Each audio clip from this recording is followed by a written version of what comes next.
last time on Legends of Evantris, you all welcomed the Fire Newt army and the Mountain Dwarf army of Magnir.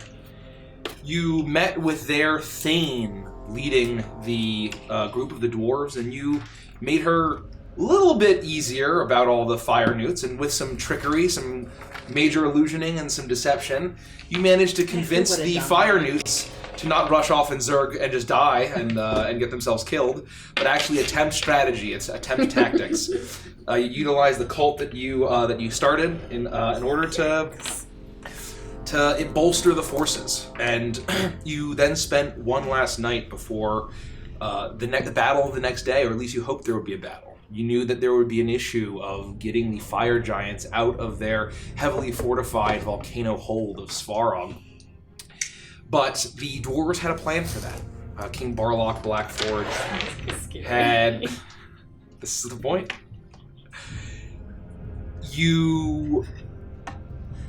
There was a plan of a massive statue of King Blackforge made purely of silver steel, which is a type of steel made with true silver, and its highly magical properties, great transmutation properties.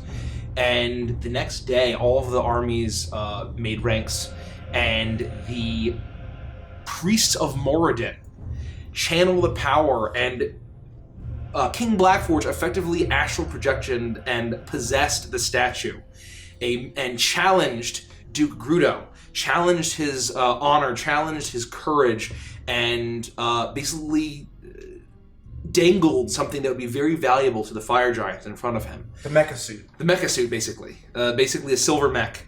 And with that, the gates opened. Is it going to be Grootzilla? Grootzilla. And that reminds me of my favorite board game route. Yes, it does. Board games.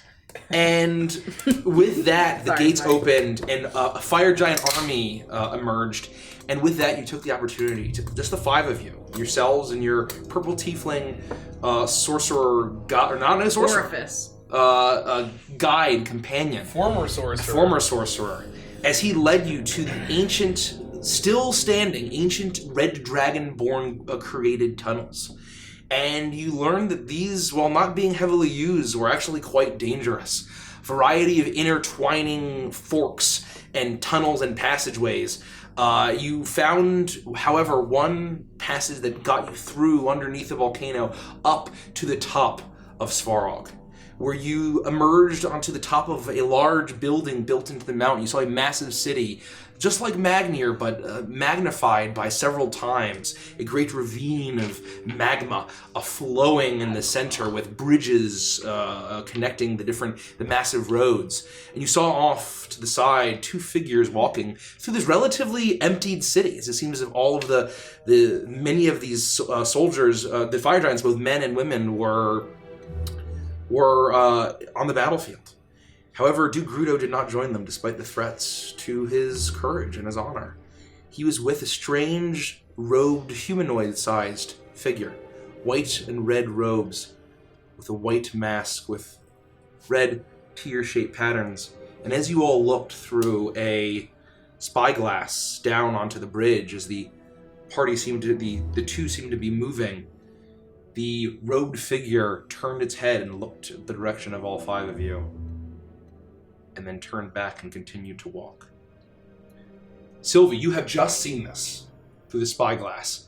As the pair begins to walk after stopping, they're moving slowly enough where you can still see them very far off, but they're moving, and Orpheus has handed you his own spyglass as he looks around all of you and says, like, that does seem strange. What do you all do? Before we jump into the RP, I just want to remind everybody, 14 temporary hit points from Inspiring Leader, if you've already gotten rid of them. I got them. 20 max HP modifier if you're wearing the Heartfire. 14, because I have 17 written here, so I am unless I took 3 points of damage from something. You must, because I have 17 as well. Okay, then it's 17, sorry. 17 temporary hit points. You took fire damage.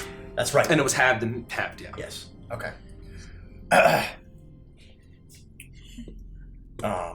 What do you see? Well, there's a person that's walking away who's got blood eyes. Huh. What does that mean?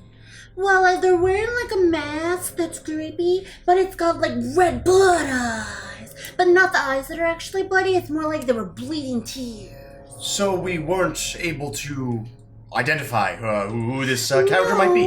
But the thing about it that's really interesting is that they looked directly at me and like totally recognized me and knew I was looking at them through the spyglass, and then turned around and continued walking and didn't tell the person that was next to them that they saw me and they knew I was here and I was looking at them through the spyglass. It was almost as if they didn't care. Excuse me, what? Huh?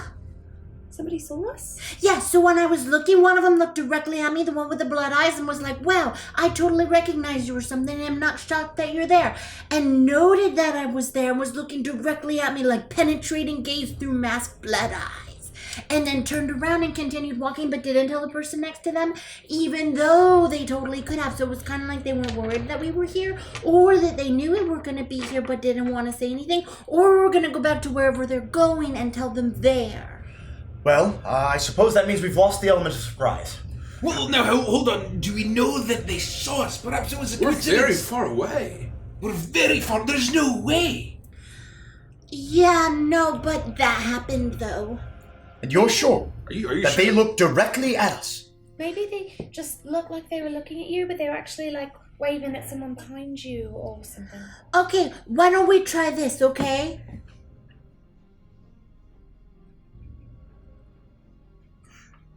What are you doing? You actually see that Orpheus is behind you and he's waving back at Sylvie. See? Yeah, Sylvie, are you... Make them stop. Could you tell that I was looking at you right then? Yeah. Yeah, I know. Good. That's what it feels like All when right. a creepo's looking at you with, like, Google eyes. All right, well then I think we have to operate under the assumption that our surprise has been gone. But they haven't picked up their pace at all. No, because I don't think that Blood Eyes really cares that we're here. But Blood Eye, does it sound familiar to you, Orpheus, or anyone? A mask with blood eyes? Yeah, it was really creepy. I liked it. I mean, I dealt with a lot of creeps and masks, but Blood Eyes, that doesn't sound like anything I've dealt with. Yeah. But masks and robes are the standard fare of creepy loser cultists. I think we proceed, assuming they know we're here, but not working to expose ourselves any further. Does that sound all right? So what I'm most wondering is if that creepy Blood Eyes doesn't really care about the leader. And maybe, like, isn't gonna say anything at all. That's certainly possible. We don't know their relationship. I think first off, we need to get off this roof. Is there anything more you can do to take a look? Can you do your thing to spy on them, or is that even worth it?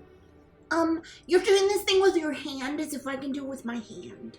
Don't you do this and it happens? Nope. All right, let's I go spin down. around and I squat. I should have enough rope. And I start tying. Is there anywhere to tie a rope to? Yeah, you get the sense that there are decorative, very heavy, almost like shingles of this dark stone, fortified by not just this black steel, but also by bits of brass. And there's plenty of places for you to fasten a rope if you wanted to. I will tie a rope around something that seems sturdy that'll hold our weight. And I'll say, Sylvie, when we're down, can you just untie this and bring the rope down? I don't really wanna. All right, and I just start lowering myself down. I'm gonna follow Rodak immediately after he's lower enough down. I'll follow them. Well, he goes nothing. Orpheus follows behind. I said I didn't wanna. But I feel like I have to because otherwise we don't have a rope anymore. I don't know what to do. Hey! Do you want me to untie this rope? I immediately start looking around, like panicked, like trying to see if anybody's like here, sir. Make a perception check, Rhoda, because you're down closest to the ground. Oh my god. He just jumped down before we finished our conversation.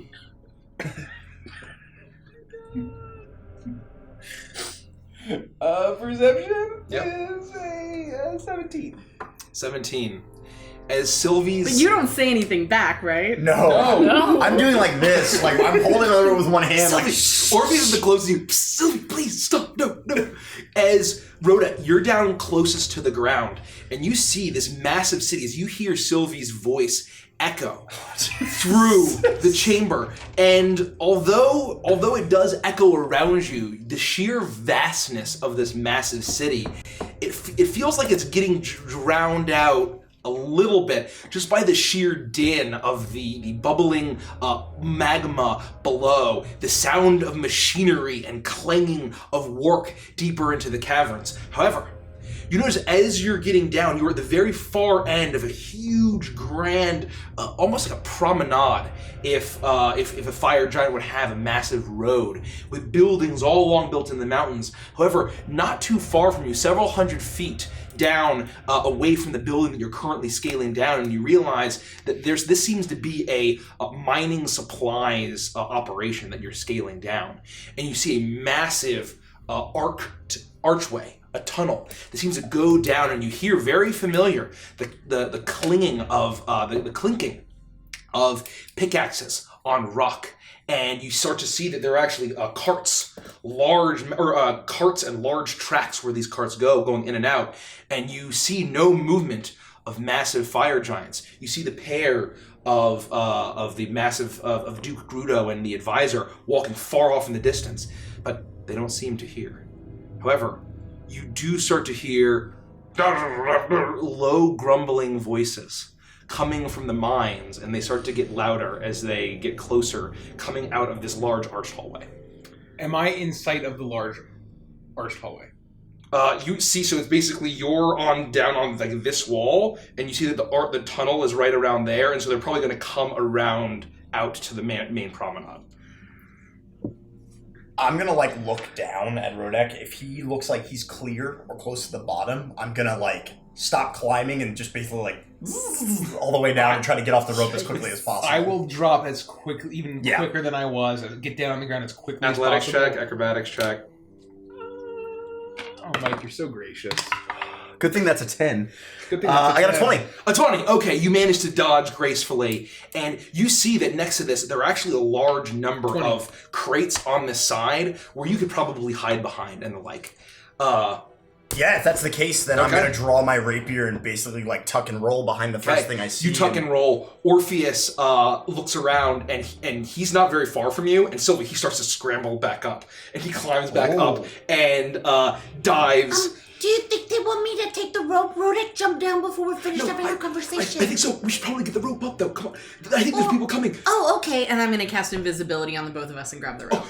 So you do Does that. that carry to me? Because I'm stuck in the middle. If you're... What do you do? What do you make your choice. It's a 5th level spell, so it can affect you as well. I would have been... Make your choice. I think I would have been like, oh god, and just been like hanging there. Okay. So, and come on. And so Orpheus heaves, and you feel yourself getting pulled up, and eventually you climb back up. Sylvie, the invisibility casts over all of you as someone's coming. Can anyone talk to Rodek with your minds? Is that something you all can do? I can. Tell them to keep an eye on who's coming. And Hey, Rhoda, keep an eye on who's coming. This is coming from my mind to your mind. As I scratch it out in my book. I will rush over to where Vandra's kind of ducked behind, and I'll say... you can respond with your mind beams. And I'll take out one of our walkie-talkies. Couldn't we just use these? We're down here. We're keeping an eye out to see who's coming. What do you need? Can you respond back to me, please? ... What happened? Did they not make it down the rope? Did they go back up? He's not Orpheus. He's not saying I will anything respond back to mentally. me. Teeth! Exclamation point. we don't want it to get caught here. How come? They already know we're I here. have a feeling we are very far from where we have to go. Where did we see somebody coming from? So there is. it up on our I level am or down? going to fold this have a walkie-talkie, remember? Oh, you don't? No. So the only way Sylvie No, can... you do. No, I I don't. think we got them all back. So So got it back. I'm How did we fine get them with at once? there's a little- there's a Lumi little was bit of going stuff to that's get them, coming. and she never came back. So, get a sense. So you all are like I at a don't building remember. right here, and the chamber to the archway to the mines is right here. So they're coming out and around. So we're up a level though. Yeah, you're up So like they're 30. coming You're from up their like level. 3 stories. Like So wait, it's- where are we? We're right here? We're here, but up. Yeah. They're Yeah. down there on the ground. Yes. And then this is where they see That's the the mine. mines, and so these are coming. But they're close. And so this Yes. is where we saw the Duke? Well, they were Or walking over here. across this bridge. Gotcha. So they're still kind of walking like over this way. So, but they didn't seem to hear it. Well, give me another chance. Oh dear God. Just kidding. So you guys can just have that. Thanks. Thanks. We won't keep. Just don't flip it to the other side. So the 3 of you on top are invisible. Both Rodek and Vandris. You are behind this massive crate, and you actually can see that there it is. A wooden crate that is hammered together of this incredibly thick wood, and you can see a large number of mining picks, bits of actual full mining cars just thrown in to this large crate. And you see as this archway, this tunnel that seems to go down, and it's unmistakable to you, Rodek, what sounds like mining operations through this archway. And you see that there is fire being cast by some kind of brazier at the entrance. And you see that there's a brazier on either side to light this space. And you see a massive shadow cast on the wall as you hear these low grumbling voices speaking in some kind of language you don't understand. Did we fight fire giants when we freed the slaves and met the dwarf that led us to the dwarf? Those were Ettins. That's what I was Or saying. one Ettin. So we haven't physically fought fire giants yet. Okay. Correct. I'm gonna turn to Rodek and say, Well, look, if they're up there and they're safe, and it comes down to it, I mean, we can dispatch a few of these fire giants, no problem, right? I mean, we fought things that look similar. It shouldn't be an issue. Whispering. I'm whispering. Yeah. You can't be serious. Yeah, of course I'm serious. You want me to just cut them up? These are real giants. Yeah, They're just not. a little bit of this way, that way, and we'll get them. They're not the stupid ones we fought before, lad. So 2 of us can't take even one? If we get lucky, maybe we could get 1, but there are at least 2. Oh, dear God. And you see 2 massive shadows cast, projected along this wall as they begin to walk. You see what looks like broad, stout shapes. Doesn't seem to have beards, but armor that you can see holding large war hammers as as this shadow is cast along one side, and then finally, as it starts to the shadow begins to shift, as you see 2 shapes emerge from the entrance to the mines, and you're looking up, looking for giants. You don't see any giants. You look down, and you look ahead as 2 figures walk out and begin to turn towards your direction. They look like dwarves. But these aren't like any dwarves you've seen before. Dwergar included. These are dwarves that seem to have metallic skin. What? Made of brass. And you cannot see any beard projected on the shadow or any hair. But you see that they have great manes of fire. Beards made of fire. It's Dwarvagon. So I don't have any idea what they are, right? Absolutely not. As Holy shit. you do not. As they begin to walk forward, looking around, and they're speaking some strange language. The language sounds familiar. Can But we you hear them up top? I would say make a perception check, both of you.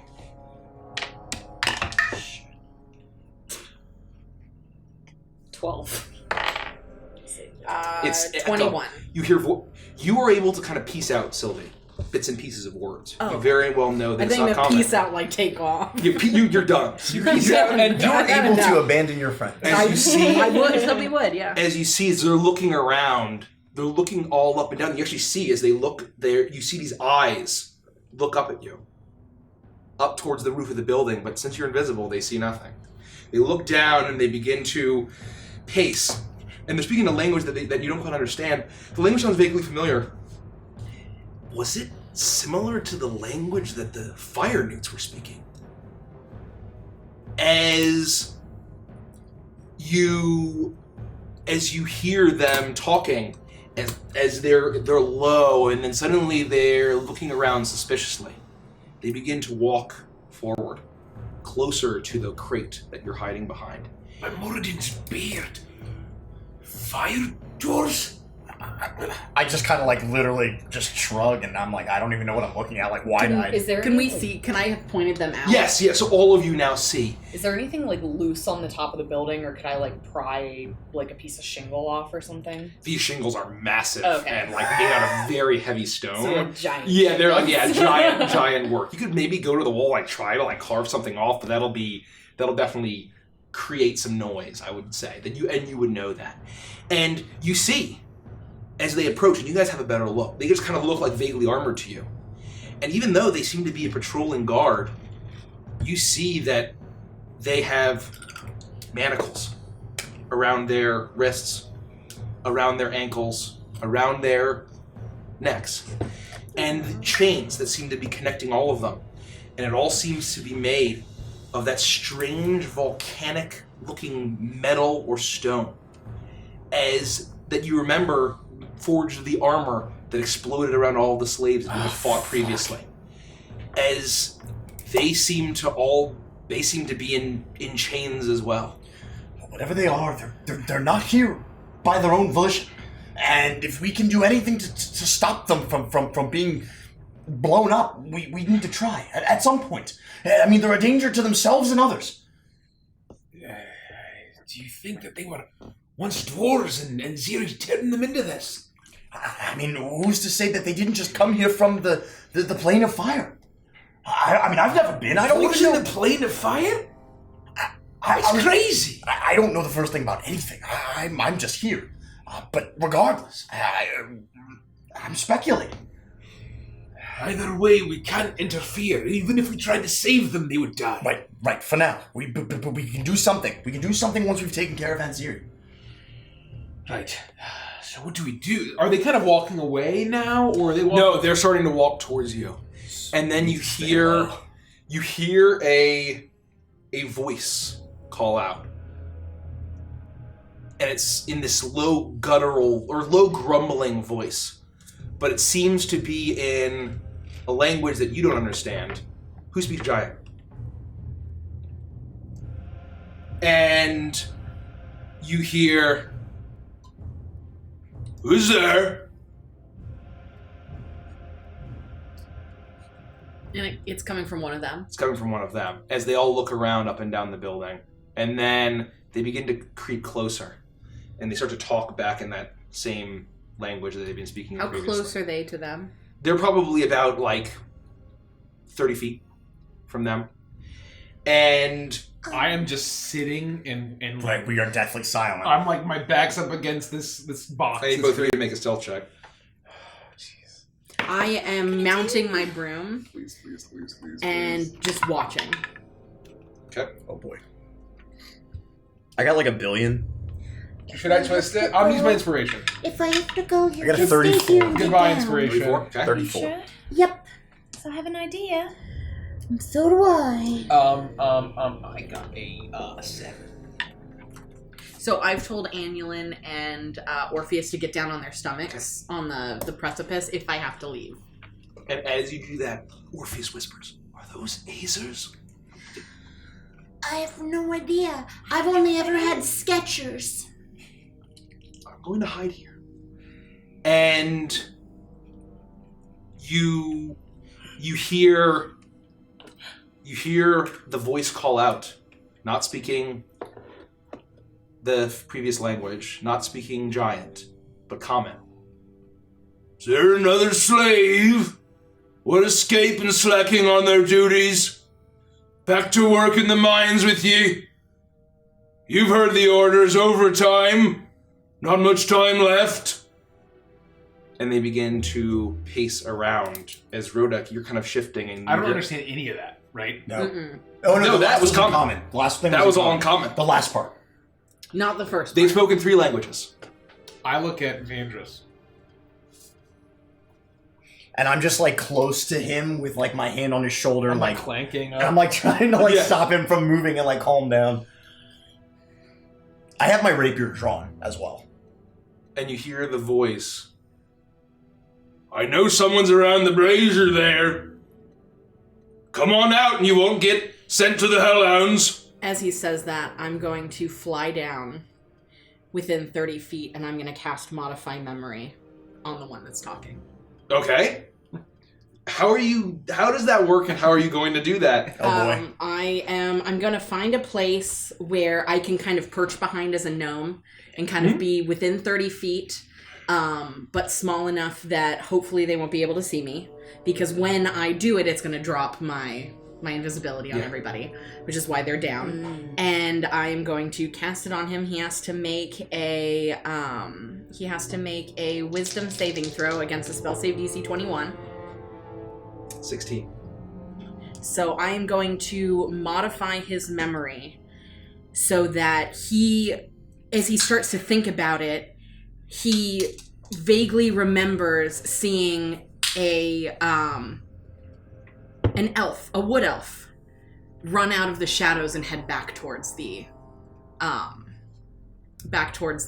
area, back towards the mines, as if hearing what he said, he's running back. So I'm going to modify just that part of his memory so that he now remembers seeing someone like, oh shit, I just saw those shadows move. That must be what it was. So as you make a stealth check for me, please. Yep. Well, and you become not invisible, right? Once you... Yes. Yeah. Oh, everybody does. Fine. Yeah, they're down. like down on the ground.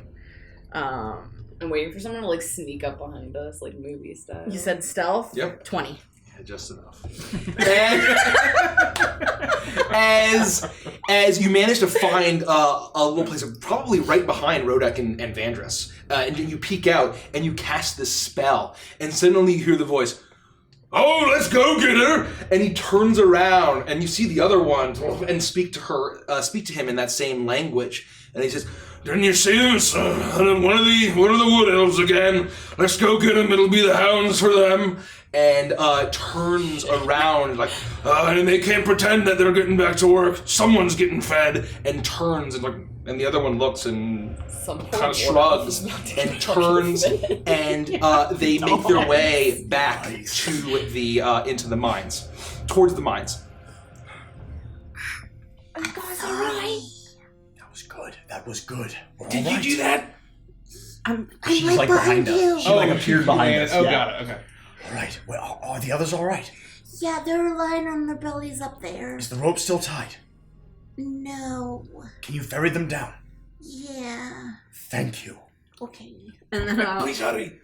I'm going to I'm going to wait for them to go back, and then I'm going to fly up, expend my last spell slot for invisibility again, and ferry them down. You do that. You see the massive shadows that almost look like fire giants projected alongside the cave of the tunnel of this mine, and then it shrinks and disappears. You eventually make everyone invisible, and you're able to ferry them back down onto the broom. You're all together now behind this crate.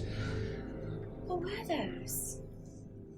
No, some vile dwarves. I think those were Azers. What is that? What are Azers? I mean, they're basically like, well, they're not dwarves. They're mockery of dwarves from the elemental plane of fire. I knew it. Oh, I knew it. I called it. So they're not dwarves at all. It was in the book that you all stole from me. You didn't even bother We reading didn't it. read your book. The one Azer was there, perhaps, but I don't know what that is. They were speaking giant. Was it a picture book? Were there pictures in it? Yeah, so there were a few pictures. Yeah. Oh. So to clarify, the fire, did the Azers say anything? Or were they silent the whole time? No, That was those were the speaking Azers. Those were the two in Azers. unknown language, the giant dwarves and are the common. Azers. Got it. Yes. Okay, I misunderstood. I'm on the same page. Next time you're gonna ask me to do something, make sure we finish our conversation before you leave. I just put my head in my hand. I'm not good at sneaking, and we need to go. I don't know what that has to do with what I'm talking about. Do you have my rope? What? My rope. No, I left it up there on the top. It's fine. I'm kidding, and I throw it at him. And Orpheus kind of strokes his chin and says, "It'd be very interesting. Why are they taking orders from Nziri? Maybe if they had shackles on them. Azers hate Afridi. Do you think they're being controlled? They're slaves. Did you see the manacles? Oh, they No, must I be. didn't. I was up there. I They're literally just said the word shackles. They're enslaved. They have no choice. Oh, that's what the fire giants do, so that makes sense. Could they be allies in all of this? Are they inherently evil? I think I got a wood elf killed. No, Is not it- yet, maybe. Is anyone inherently evil? Oh, I don't know. Giants, perhaps? I don't know if So- we have time to debate this right now. I do want to know, though, if they have flesh. I mean, it looked like they were made of some sort of metal or something. Are we going to be able to fight them? They're made of brass and fire. I don't know how they were created, but they're... Maybe we don't have to fight them. I'm just saying, if worse comes to worse, know what you're up against. That's all I'm asking. Can we see anything down the tunnel where they went? Are you heading that way, that direction? I don't think we've Like, moved can we yet. peek around, You're like... behind. So you can peek around and you see that same Yeah. large, massive, like tunnel down into the mines, Okay. but it's far It's away. far, okay. So you have to approach. Map not to scale. Yeah, no, it's that's huge. That's massive. So yeah. what are we gonna do? I mean, we have to get to Anziri. That was our or Annulin's mother first, and get her to safety. And then we have to systematically destroy the people who are in charge here. And We have that's to it. go to the foundry. Okay, I don't think Well- she'd be in the mines. I made a boo-boo. Yeah, I think we can all recognize that. We can move past it. You mean with the yelling? I Out wouldn't in the call it open yelling. room. I would say I was Enthusiastic enthusiastic. Yeah, thank A little exuberant. you. Yeah. And so Okay, in be doing passionate. so, to prevent the calamitous that would have ensued, I'm never a turd.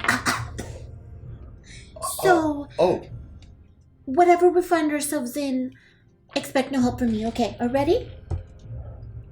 I just kind of look at Rodak and like, Do we have a choice? We can't wait here. no, we have to move. I'm just letting you know so that when we get in that whatever calamitous will be in that hallway thing, that you know, don't turn and look at me like you do and say, well, what can you do, Sylvie? Because I'm telling you right now, nothing, nada, zip, zero tea, Understood.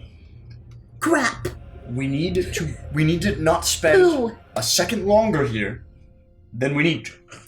zilch. I'm trying to think of more words that mean nothing. If- Nothing. As they come, just send them out. I will. All right, let's go. It's the only thing I Quietly, can do. Do we know which direction the forges are? Did we ask Orpheus? Does Orpheus know? Orpheus told you that it's basically deeper into the city, and so you need to basically continue onward in order to get Yeah, we would head the direction that Orpheus believes we need to go, being as stealthy and quick as possible. Sylvie, how long will this invisibility last? For 1 whole hour. That's a good ways. We can. But a little only 3 of us are like this now. Oh. It's all right. I It's thought better you than cast nothing. it on everybody we got. No, I can only do up to 4. It's all right. It's fine. We the 3 of you will stay close to us since we can't see you, and But you can smell us. true. That's true. Orpheus, if you can tell us which way we're going, we'll lead, and you stay close to us, and we are going to find Annulin's mother first. Are we all in agreement? I We have find a Annulin's lot of mother. Wendell's poop in my bag. If I open it, you'll know where we are at all times. That won't be necessary. Please do not do that. We're going to find Annulin's mother. We're going to attempt to get her to safety, and then we're going after Anziri. Are we on the same page? Yes. Hey, So which of us are Keith. invisible? You and I and Orpheus. Okay, so just the 3 of us. All right. I think these are the coal and the gem mines up ahead, and then down there is if we go down the main giant hallway or highway, and then I think that the main gate, and then there's Are you nervous? the engine room, and it's a very large city. I'm honestly surprised that there's really no one here. They're And probably all in shackles. The one sketcher said that they were working overtime. Yeah, and that there's not much time left. So they probably have everyone. Just talk it out. Rodak and I will lead the way. okay, sounds good. You all begin to make your way. Are you stealthing at all? Are you? Oh, hell yeah. Okay, so let's You go. want to? I would say that we are You want to stealthing, but we're still cast trying to move at a without decent I pace. do. So I'll just say make a straight stealth check. And I'm gonna pass without and trace us. Okay. Oh, And so because it's you're additional invisible, 10. you roll at advantage as well. And so does Orpheus. Oh yeah. 35. Ow. Okay. add that with 10 added. Yes. Yeah. Okay. Yes, it is. Ooh, I'm so stealthy. 27. 36. Went up to a 10 plus 15 plus 10. The stealthiest. What's the lowest? motherfucker. Was the lowest? 26. I was 27. Okay. So. Good. Damn. 26 is the lowest. I like the wind. It's pretty good. As you continue to make your way, you see very far up ahead that main central bridge to the chambers of the Duke, the noble royal palace of this place, if you will. You start to see, you had seen the pair heading towards that, and then you see Duke Rudo. He's alone as he begins to walk in the direction away from the palace.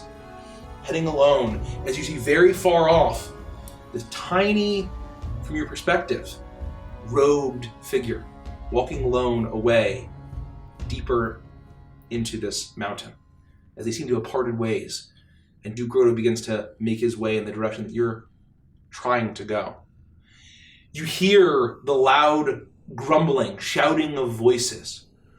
Which one is it? Which one was it? I know it's one of you elves. As you begin to hear shouting from the mines, as you all turn, as you see this massive archway that goes down into the mines. And you've been into mines before. You had seen the operations of the Lockjaw Crooks, the crocodile lizard folk. This is unlike, it's not even a comparison. The sheer efficiency. Everything is regimented, organized, rows and rows and sheets of coal. You see glinting of diamonds, carts, tracks set down, some small enough for normal humanoid slaves, but some massive ones that you get the sense would be operated by giants. As you see that there are numerous humanoids all throughout, all manacled with the exact same type of volcanic rock or metal, is hard to tell, as they're holding pickaxes covered in soot and filth, tired, weary. You see predominantly dwarves. There are a few elves, some humans, a few other races, maybe a half-orc, as they're all exhausted, toiling away deep into this mine. And you see not just the two, but a number of bits of flame, not just the braziers lighting this place. You see the Azers. These bits of fire, brass, slaves themselves, it seems, with the warhammer, going and dragging the elves that they can as they're dragging them around. And you hear booming voices, angry voices, shouting. What do you all do? So does the path forward, is it truly blocked by the Duke? He seems to be coming. Can we get? Yeah. Can you pass me that? Pass what? If anyone can. Yeah. I just want to show the audience at home here what we're dealing with. This map's more like a vagina ovary setup. Oh, geez. Like a uteri. So you all are probably you're about here, right? And so he's heading like back over the bridge in this direction. Okay. So yeah, I guess we'll wait for the. So he's going. Just away from the palace. Yeah.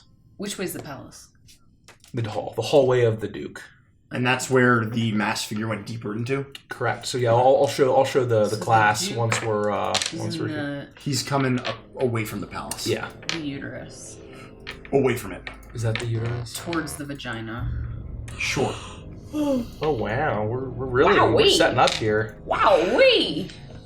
We good here, producer Rick? Webcam's not working. It's not working again. I was saying let's just not worry about it. It's blue. Yeah, I mean, worst case scenario, something. Yeah. Continue. I'll fix it. Well, you guys will never know what the uterus mouth looks So anyway, yeah, you're here, and so he's going across this. It's very far away. You can just see because he's so massive, and you all have pretty good elf eyes and shit, and it's not to scale. But he's going across this way, and so he'll probably be gone by the time you go that direction. And this isn't fully to scale, so the mines are probably closer to this way.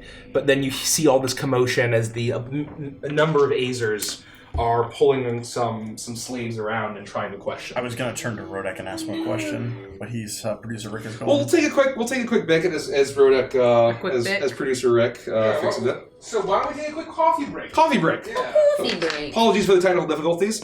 we're always trying to improve the stream, the quality of the stream. We should really change this camera to one of the other ones. Yeah, I mean, it's at the point To a nice where, one? like, we keep getting fucked by the fucking webcams. They're just... Yeah. I'll make more coffee while we do that. How about that? Do people drink more Love coffee? it, if I get yes, some? please. I'm yes, good, yes, yes. but yeah, I'm sure Oh, other people. thank you, Oh my Platinum gosh! Wave. Thank you so much. Thank you, Platinum Wave. Platinum Wave, holy moly. Twins. Platinum Thank Wave. you. You're my You're so permanent kind. raise. You're Thank so you. generous. Thank you so much. Apologies for Look at that. Right. difficulties. I'm gonna choose, since we're on a break, I'm gonna choose a nice fun one. Let's do a vampire one, and let's do a bat Do one. we have any dwarvish coins? Oh yeah. No, these are all like doubloons. Okay. We do, they're just not up here. Oh, I was for gonna some say, reason. I knew we had doubloons. I knew we had some vampire money. That's a Dracula one. Dracula. Let's Oh, it's actually blood let's holes. do doubloons What's everybody up because to tonight? reasons. Doubloons are closest. How's the music? Let us know how the music sounds. We're doing a new setup. I don't know what it sounds like on their end. Whoa, It could be a that little bit bass. louder, even though it's right behind me. Well, do you wanna... Or here, It scared me. Because like I don't think it's that loud, but I don't know how it sounds at home. Shut up! This is only for... Shut up! Shut the fuck up! Oh. Oh, this is where it gets weird. Sorry.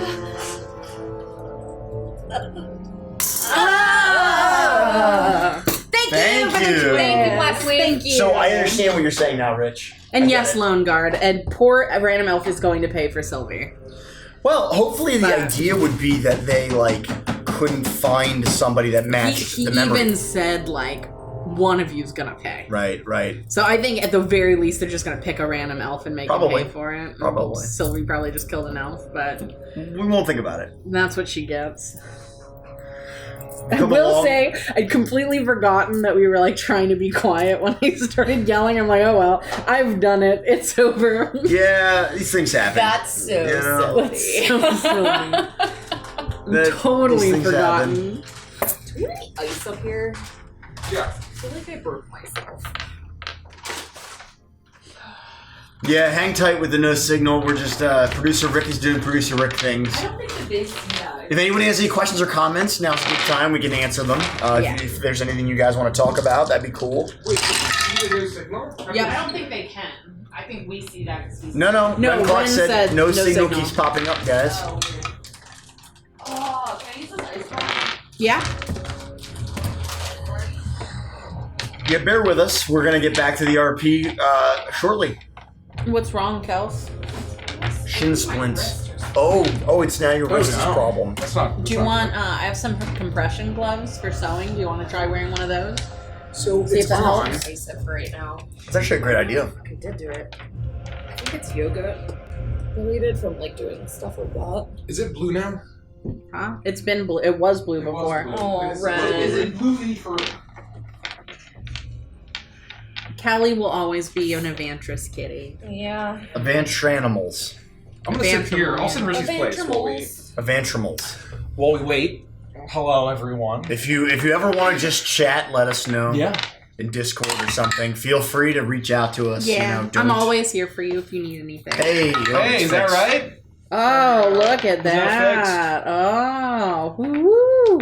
Ah, Ooh. Apologies for the... Yeah, we're just fine, we're just fine. working through it. No big deal. These are the days of our lives, Jinx. Twins. You know Where's what this I from? really want? World of Warcraft and Tavern. Do you know what I really want? Pickles. Do they use this? Sounds great. Love. Do they use this in the Hearthstone? True. Probably. Let's say because it sounds like the in music. Yeah. Probably. For Hearthstone. I wouldn't be surprised if they used it for that as well. Pull up a chair. Yeah, nails like that dip powder.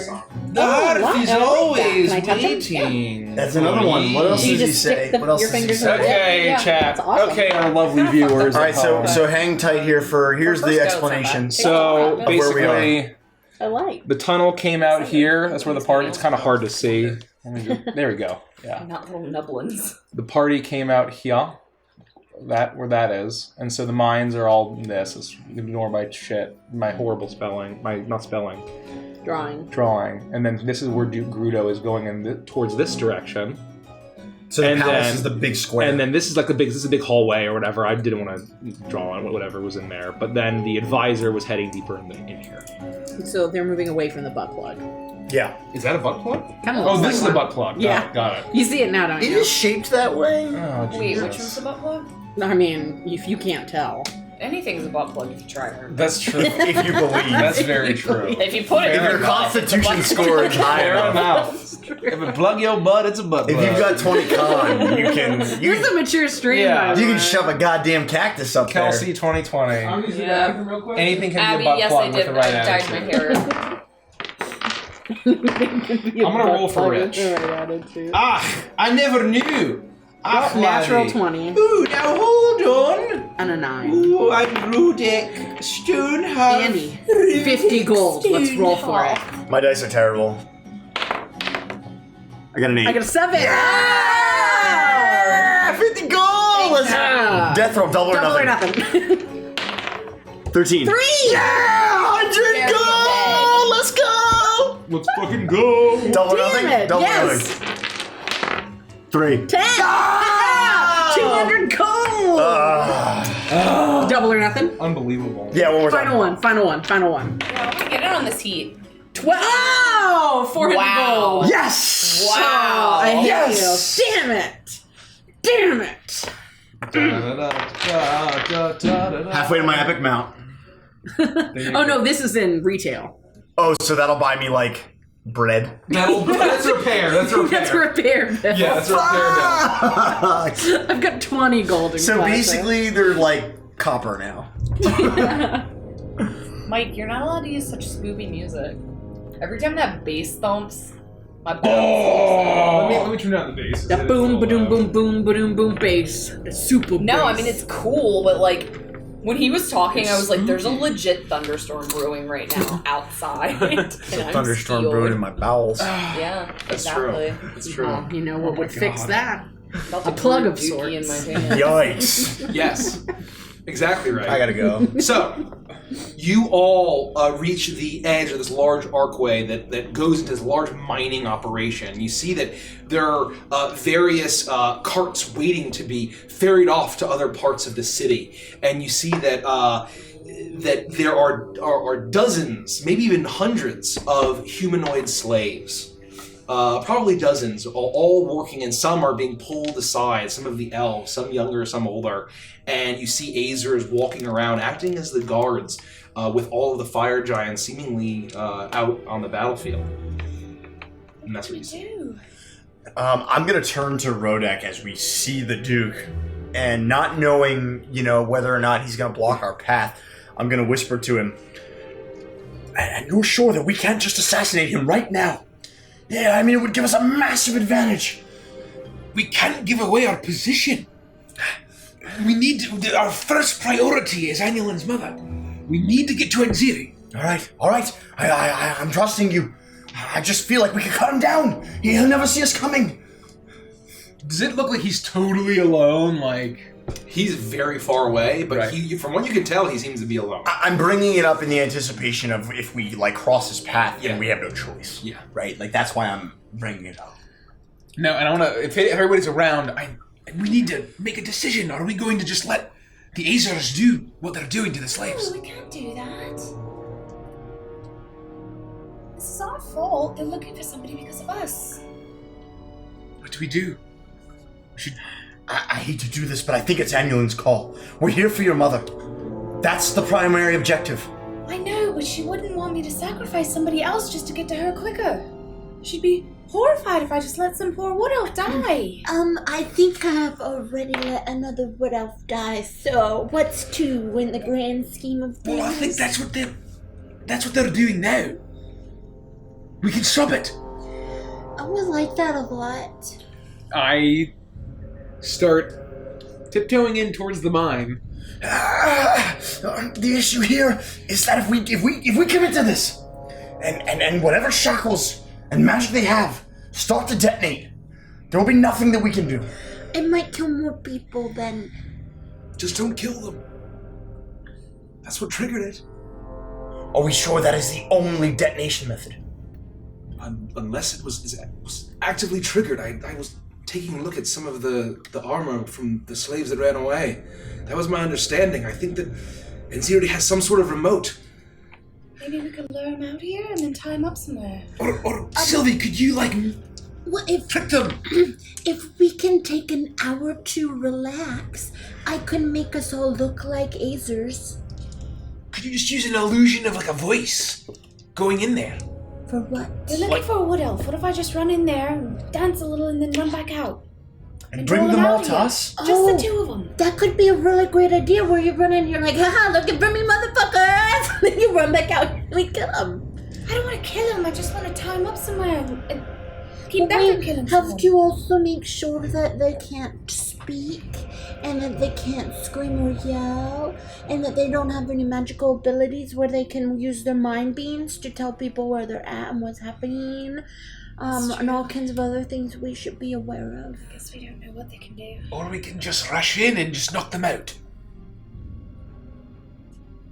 Either way, you see Orpheus. Is he still invisible? Oh yeah, you If it's an hour. Oh, okay, yeah, no. His voice is trembling. Then you don't see him, but you see that it's trembling a little bit. Like, either way, we can't leave these people like this. No. I'm not going. I'll stay if you all want to go on. We're not We leaving should you. go. Let's sneak in. We're very stealthy. Get a surprise attack on them and knock them out. And they're the only ones in there for sure. Because I'm all out of my juices. We don't know what's in there. We can't see down that hallway. So anyone wearing any kind of potentially explosive shackles, we incapacitate. Everyone else, giants included, we kill. Sylvie, while you're invisible, could you fly in there and just take a quick look? Yeah, but being visible doesn't mean that not everybody can see me, because sometimes people can see things that aren't with the visible eyes. Well, just be careful and then fly away. We trust you, and we'll start making Okay, our way bye over. then. And I'm gonna get on my broom and I'm gonna do like a quick lap We'll around keep to your see stealth check. if there's anything With the extra. shadowy magic enhancing your invisibility, you feel as if no one hears the wind as you sail past on your broom invisibly. You see the mining operations as you get a good look, and you see that there is a wood elf, a young wood elf girl and a young wood elf man that have been brought together, and you see that they're being dragged across the stone floor as like, no, what did I do? I've been working so hard as they're being dragged, and you hear as I was like, and Ziri's hellhounds won't care about that. And when you hear the word Enziri, it's almost as if they're being forced to say it. And it's filled with venom and spite. As they continue to do that, you are winding through a massive mining operation. This is huge, and you see dozens of humanoid slaves, all humanoid, as they're shackled with the exact same armor that the Azers have. And you see that there's Azers all throughout, but you get the sense that in the main chamber that you're in, there's 6 total. That seem to be these fire dwarves. Of these fire dwarves, of the Azers. As soon as she would have flown off, we would have reversed our direction and started heading stealthily towards the mine. Okay. It's going to take us obviously a lot longer, but... Right, we were walking this way, started to walk past the mine, which is over here, and now we're going kind of just back in, and we're like just kind of waiting right outside as she goes in to look. Yeah. Okay, and I would say you'd be able to get back as the party is creeping further in, but you see that there are some massive chambers, some that have been completely cleared out, but all of the slaves that are in here mining away, loading the cart, pushing it. You see some great machinery that's boring in and digging, and they're all operating it. They all look incredibly worn, beaten down, as if they've been working overtime for a very long time. And you eventually arrive back to your party. What did you see? Basically all those things I just said. And no giants. No hounds. Nope. Just the hazels. Maybe I could call out to them and they would come out this way. We should do the fighting in there, in case a giant walks by. If in the mine you only saw Azers, let's sneak in and just knock them out as quickly as we can. If you give me a head start, I think I can cause enough confusion for everyone to get in there and start doing some serious work. How long have we been invisible? 20 minutes. Okay. Not even? I think that, Angelin, that's not a bad idea. If we can get them away from the slaves, these aren't warriors. They'll run. The collateral damage, if we can draw them out, that might be a good idea. At least partway down the hallway. That way no innocent people get hurt. What do you think? Alright, if we trust that they're going to just run.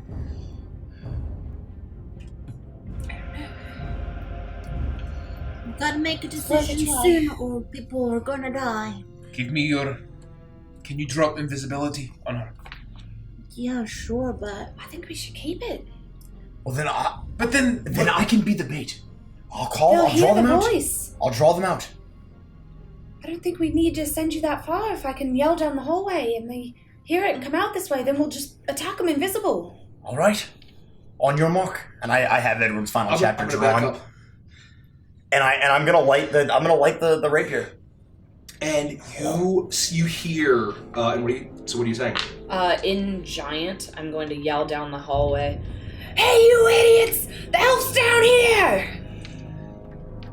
You hear, you see the young man as he has a short-cut brown hair, his wood elf ears going back. You can see that he's very emaciated, and you see the Azer as he's actually trying to resist because his eyes are filled with fear. He's like, "No, I swear, please!" And he's like, "Oh, that's enough out of you!" And he raises his warhammer to smash it down on his head, and suddenly your voice booms out in Giant, and they all pause. And you see 6 fiery dwarven-like heads turn in your direction. And the Azer looks down, throws the elf down, and 6 Azers begin to run in your direction. And Can I have used my action to using my wand regain a spell slot? And can I, if we have like some time, I would also like to cast. So we wouldn't see all 6 of them coming though, right? Because this is down the hall. Yeah, you see a couple, and then you get the sense that 6 are heading towards you. Yeah, you might be able to peek if you're invisible, but like we're not like Roderick and I wouldn't be peeking. Oh no, I'm not going to do that. So if you were like invisible and shouting and looking, you could. Okay, well if I see maybe 6 of them, I would continue to shout and say, "It's just one elf, you dummies! And Get back to work! I just need like 1 or 2 of you." Oh, I thought we wanted to draw them all out. I thought we wanted like 1 or 2 at a No, time. I think we want to draw them all out. They hear Okay. a female elven voice calling out to them in Giant. Oh, okay. And they are thundering. Are they running? Do I get to make a performance check to sound like a giant? I would say that it's very Mr. DM. unmistakable. I would say Drop the hammer, Mike. I would say that it is impossible for you to replicate the timbre of a male fire giant. I can't believe What if I do that? that person and like The lungs that you have and the larynx and the vocal cords that you have cannot have Fine. anything remotely. The elf is out here! But they're running. Yeah, they're heading in your direction. So I want to look at the direction that they're coming in, and because I'm invisible and everything I hold is invisible, I'm going to hold out the invisible rod, click it directly where their necks would be, and just hold it in place and hope that at least one of them runs clotheslines into it and clotheslines it. Holy fuck. Oh, that's incredible! As they're all running out, they're blazing. They all have shields and warhammers. As they are running out, oh, I'm gonna get this over. We cannot let the foreman find out. And they are all running. And you see, as one off to the side, the closest one to you, you put out the immovable rod. He doesn't see it. Boom! He gets clotheslined, falls to the ground. He is not prone. I need everyone to roll for initiative. Let's fucking go. Oh yeah. Do we get a surprise attack? Yes. A surprise round? Cool. Yeah. Could you get rid of the one in front of Andy, I believe? Oh, 1 second. Really nice. When it really matters. I'm gonna reveal a little bit. Just Yeah. are you sure this is right? That's it. Okay. Just want to make sure. There's a minecart track. Oh, Kels, can you? This is cool. I wonder what Azers do. I've I've seen them in the book, but I've never read about them. I didn't know. I thought that was a thing Mikey made up. So not gonna lie. Richie knew they were Azers, but Rodek didn't. I thought they were dark. Yeah, no. Just for the sake of this, but it would make sense with the This is so. We're just gonna say that they're coming up, and you guys can put yourselves wherever. And so the one this one, number 3. Oh, we're like here? Yeah, so number I would 3 be is right next to that one. Is clotheslined, is 100%, as they are all trundling up. Trundle. As we have some slapstick Three Stooges comedy here. I'm sorry, I just really three is prone. That was an excellent idea. Like, excellent. I just thought it'd be funny. This is So if you want to put me next to number 3, because I would have had to be right next to him to clothesline him. Like within I have to be opportunity attack right, range? yeah. Okay. Okay, 20 to 25. Oh, I forgot to Oh, roll. shit. This is Is this cool? Everybody happy with this? Us like 20. here behind the corner, and 20? when I hear shouting. 20. Clotheslining, Okay, cool. Angela, That would have been probably more 15, central. Put it there. Yeah. 15 to 20. 19. 18 Sylvie. 18. I got a 6. Okay. They are surprised as suddenly you all pop out from your hiding places after getting clothesline, and you ambush. And you can place them wherever you can place yourselves wherever you'd like. But, So Annulin, Orpheus, and I are all still invisible. yeah, and Orpheus, he said he was. He's gonna hide.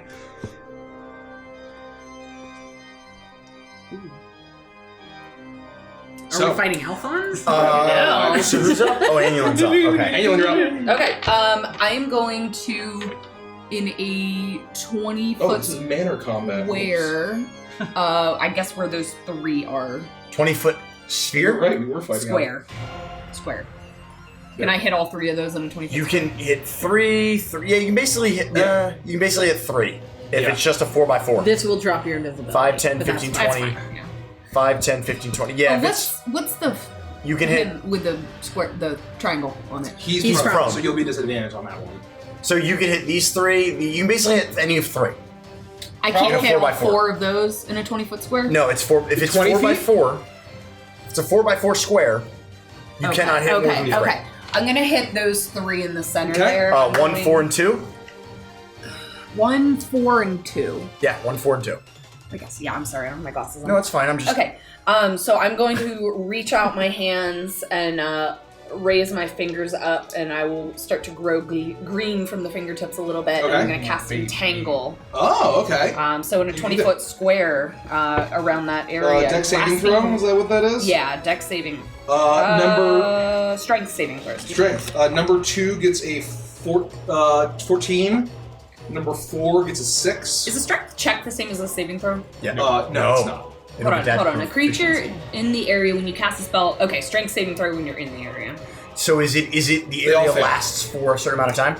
And it's like difficult concentration terrain? up to a minute, and it is a creature in the area when you cast a spell must succeed on a strength saving throw or be restrained by the plants until the spell ends. You see as Annulin channels her druidic magic, and suddenly the smooth stone floor, or not the rough stone floor of this mine, not the same as the stonework, the tile work that you had been previously on, plants and vines with all thorns. These thorny barbs just swirl around and entangle all of the Azers, and despite their flame bodies, these magical plants are not catching on fire. They seem completely shocked. As the one on the ground's he's got the fucking canary around his head. And it is also difficult terrain. And it's difficult terrain. Got it. Okay. For enemies only or everyone? Everyone. They are wrapped up in Fudge. thorny brambles. Okay. Okay. Advantage Seems a draw. little tough. If someone is prone, then can they not take an opportunity attack against They me? can. They can. Yes.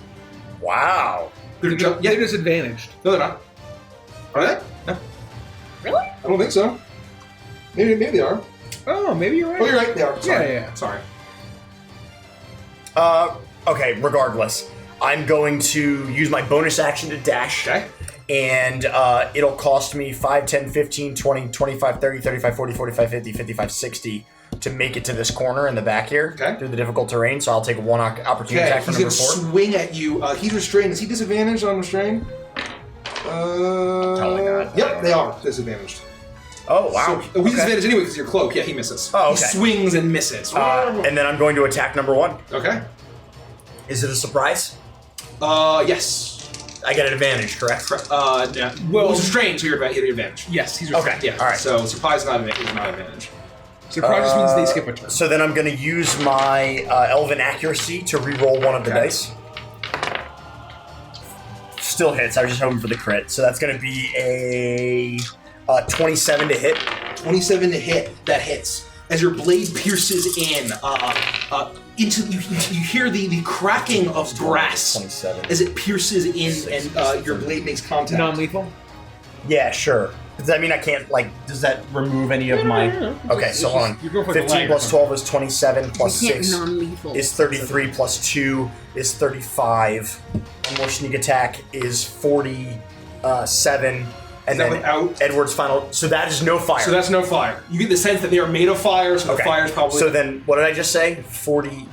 Hold on, 6... I will say, for the sake of the... Oh, if you want to do the full damage. No, it's fine.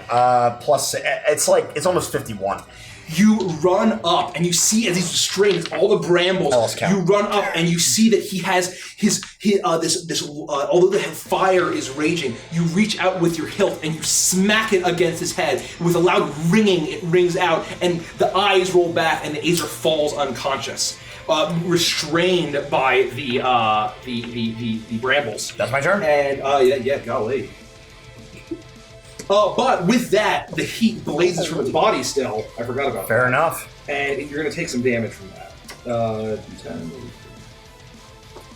You're going to take 13 points of fire damage. So half. Yeah. So would be 6. Okay. Ronak, you're up. I will run up here. Seeing this guy, I will start with one power attack. Seeing not easily, but You're advantaged, of course. 7. Ooh, is that even gonna hit? I have not been rolling well today. Chessex. 13. 13 misses. He manages to bash it off with the shield. He's on the ground, finally realizing. Thank you, Abby. I will attack again. Power attack, of course. That is a 20. That will hit. So it's 53 total. God, I have so much damage. So that's 7, 8, 9, 10, 11, 12, 13. 23 damage on that hit. Okay, you smack him. He's you see that it hit the brass of his flesh dents in. I will power attack again. What number is that with the thing? Sorry. 23. Number 3 is the one that's prone. Cool.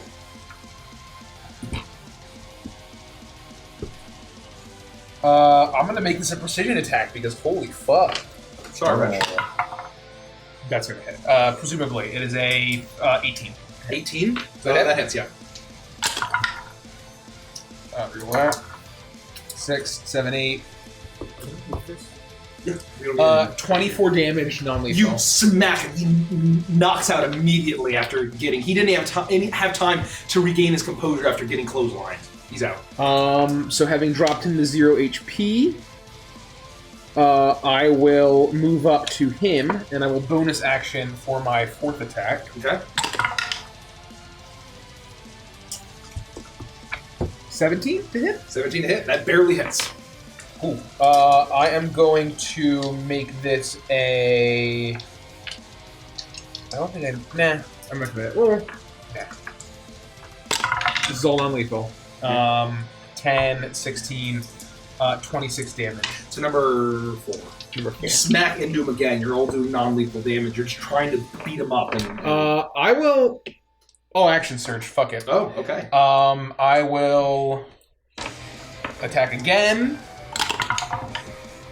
That hits. 17 AC. That is 8, 9, 10, 11, 12. It's 8. 14. 24 damage. Non-lethal damage number 4. He is knocked out cold. I got it. Hot. Oh, but by the way, you need to be taking fire damage from each of these. Yeah. Apologies. So how many hits was that? Oh, from every hit? Every hit. So... How many times did you deal damage? Like 5? 1, 2, 3, 4. 4 so far. 5. Yikes. 15. Oh, shit. 32. 4? 4 times. 32. Shit. 50 points of fire damage. 50? Yeah. Okay. Thank God for this backlash. Don't hit them. As they keep, Don't get close, don't hit they them. keep blazing out each time. It is. There you go. That's gonna hit. Damn, I'm rolling hot. You have fire resistance. 25 damage to number So I 2. only took 20. To number 2. That's this first hit, right? Yes. Yeah, Everything okay. You counts. smash Damage into is him. fast. That's 19. That's a natural 20. Let's go. 19 points of fire damage for that first hit. Yep. Wow, I'm rolling hot as fuck. I don't 8. think I need to blow a. What should I call it? Because he's already. Yeah, there's no way. Let's do that. Noodle said, heh, fuck it, action surge, the famous words of the fighter. Yeah, fuck it, action surge, let's go. He's out cold. Okay. Yeah, you smash him. That's 7 points of fire damage to you. So that was miss, hit, bonus action, and then first attack. Attack. Yeah. But he already said it was 50 fire, 50 fire plus 19 plus 7. Okay. so I rolled 20, very, 27 very fire So damage. 19 plus 7 is right. 27 halved. In, 77 fire I'm damage. sorry, I took the 50. Okay. So the 27 is what? 16? Six. No. No. Like I'll figure it 14, out. 14. Yeah.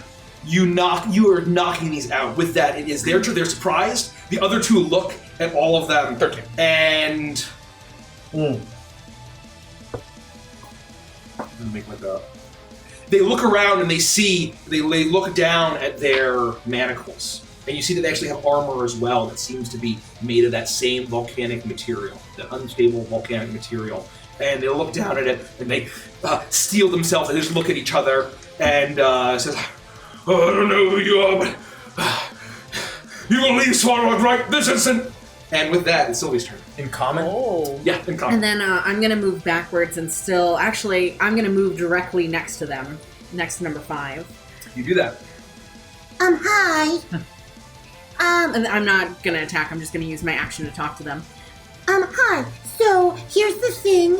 You're being enslaved, and it's totally not fair, and we don't like that. And so, we're not hurting you, obviously. We're just putting you to sleep.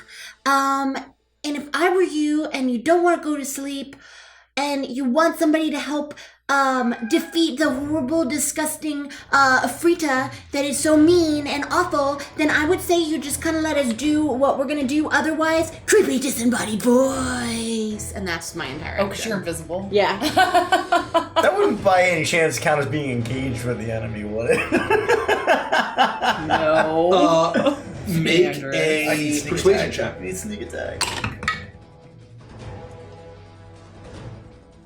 Because it doesn't define. I think it's like a 13. 14. 14. You make another one as well for number Huh? 6. Make another one for number 6. Oh, no. Enemy of the target is within 5 24. feet. That works. 24. Okay. My fault. With that, they look We good. and they look around.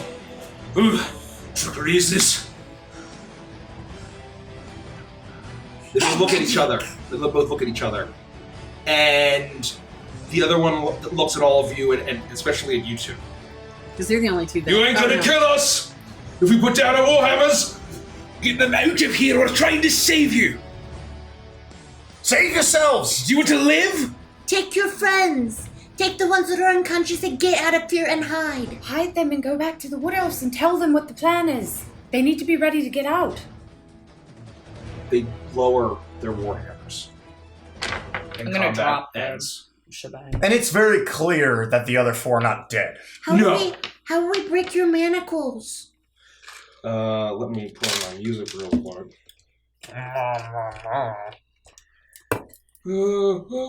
Thank you, Sylvie, for ending that. Actually, really well done. You're an Eldritch Blast and they're going to chain reaction explode. That's honestly what I thought. I'm like, oh dear God in heaven. They lower their weapons, and the one who's directly next to you says, "Is it true you're here to kill Enziri?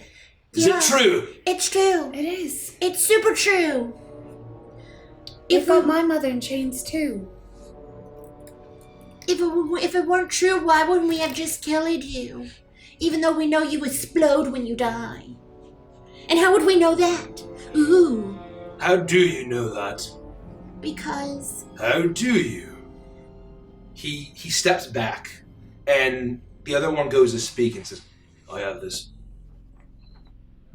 how do we break your chains? Without hurting you. You can't. If you try to tamper with it, I'll explode. All of us will explode.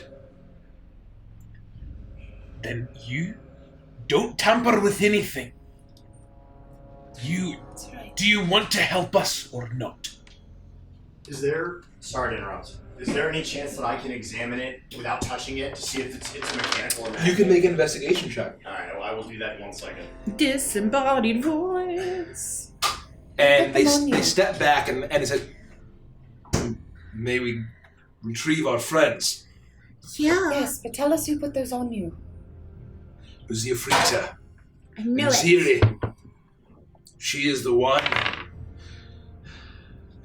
Our people, and they go over and they start ripping apart the vines. 22 for investigation. 22. I will say that this seems to have been forged, but it's very highly magical. Very obviously magical. Alright. And you get the sense of pulsing. It's almost like it's forging with lava rock. I'll just turn to the group and just say, And obsidian. there's nothing I can do with it. It's not a mechanical trap. It's beyond my ability. I'm sorry. It's Just have to kill her.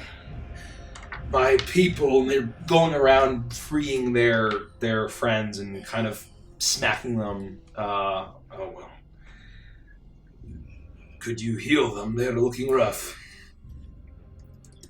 Yeah, I could, but you have to promise that you're not going to tell anybody that you saw us. You're not going to hinder what we're trying to do, and you're going to do everything that you can, disembodied voice, everything that you can to keep yourself safe and not get involved. Promise? And we need as much information that you can give us in order to find and take down Enziri. Group persuasion check, please. Roll. Ooh. Natural 20, gotta give it up. 26. Gotta give it up. Gotta Thanks give for the it follow, up. Del Rock. 21. 26, Thanks for 20. the follow. What Del did Rock. Sylvie? 26. 20. Wow. Okay. So they they look at you and say, "Fine, fine. If you can free us from this, I was born a slave. I thought I would die a slave. If you fail, though, it is not just we that will die. All of these," and you see, like, further down, the elves, the dwarves, they are all continuing to work. All of them will die as well. We're not going to fail. We haven't yet. Ziri has a chain that controls all of them. It is magic. My people were enslaved by the giants. A chain? You mean like a whip? A single link. Okay, noted. Can she explode them all at once? Of course she can. Yes. How do we stop it? Kill her. We take the chain away from her. We make sure that she does not have the chain while we fight her. We dispel the magic on the chain. Also a fantastic idea. We won't fail. Either way. There. We were served the fire giants for centuries, generations. It's how it was. It's how it always has been. And then the Afrita, the genie, came and whispered into his ear. Vile creatures, thieves, cheats, liars. It was our people that built the city of brass, helped them build the city of brass. It was our secrets. And then when it was completed, they turned on us, forced us out, enslaved us.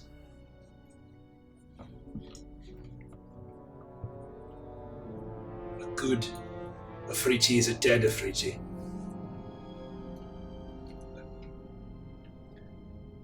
Can you tell us You should kill her. where the foundry is? Foundry. That's down the main hallway, past the hall of machines, past the barracks. It's at the center of the volcano, center of the city. How heavily guarded is it? All of the giants cleared out. I don't know. There may be a few at the foundry or the forge. That's her special sanctuary, her temple. But nothing compares to the blast furnace. Would it make sense for you to pretend like you're taking us there as prisoners? To get us there quicker? Wouldn't that sound the alarm? You'd give away our position, don't you think? Well, I'm saying, if there are a bunch of other Azers or guards or things that don't know what's going on, we don't want them to get hurt. We don't want them to fight us. We can't really do what we did here to every single one of them and waste all of our abilities before we get to her. It's true. But if they bring us there, then they'll all turn another off because we're with Azers and they're not going to ask who we are. Do you have any way to communicate with everyone else? Magically, no. Regardless, My voice. If you can get us Tanziri, present us as prisoners. It's a perfect idea. We just need to get within striking distance, and we will take care of her. I can get you. We can get you to the foundry. That is, she has her eyes there. We will not be able to fool her and get deeper into the city. Beyond that. Did they say where she resides?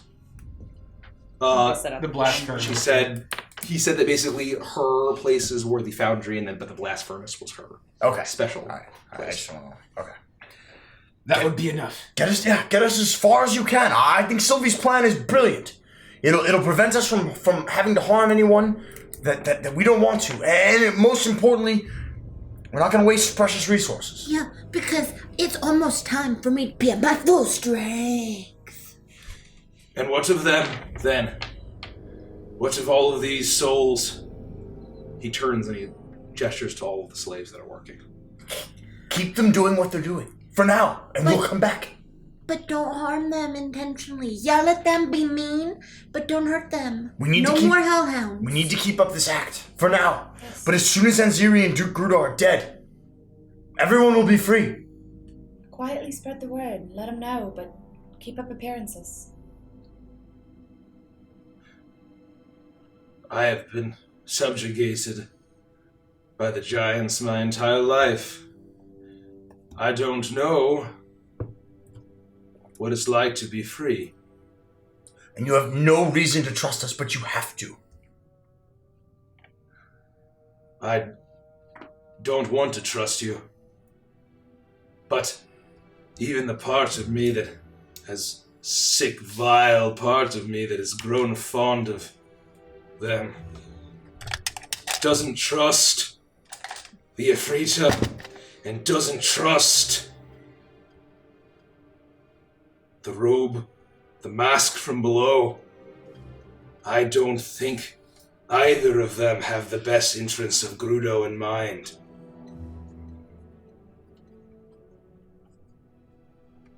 And I have a feeling we're all doomed no matter who wins in their power struggle.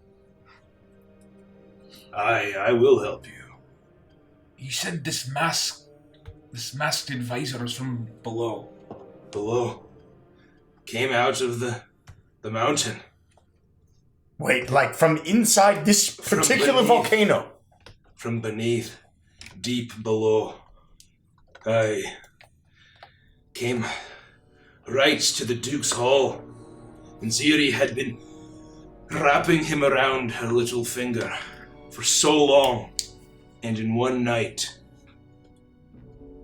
all it took was one night, and then Ziri lost her standing. Have you seen this person's face? I've seen the mask, the face on the mask. That's unholy. You do know what this means. What does it mean? He would. They have to die. We have to kill whoever's behind that mask. This is no coincidence. This is not some unbelievable coincidence. I agree. This person is Everything that we've been warned of.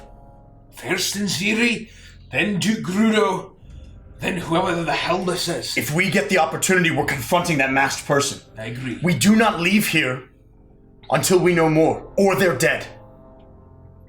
All right. I have a theory, but we should talk about it later. I mean, information's important. I understand we're strict on time here, but... You said it came out of the mountain from deep below? Yes. There's only one person we know who went below. Triton Azran. You don't think? I don't know. There's no way. He went below. The man was swallowed whole. Even most below. He lost his mind. I'm not convinced he's not dead. He has to be dead. We saw what happened to him. We didn't see him die. We saw him go below. And this man came from below.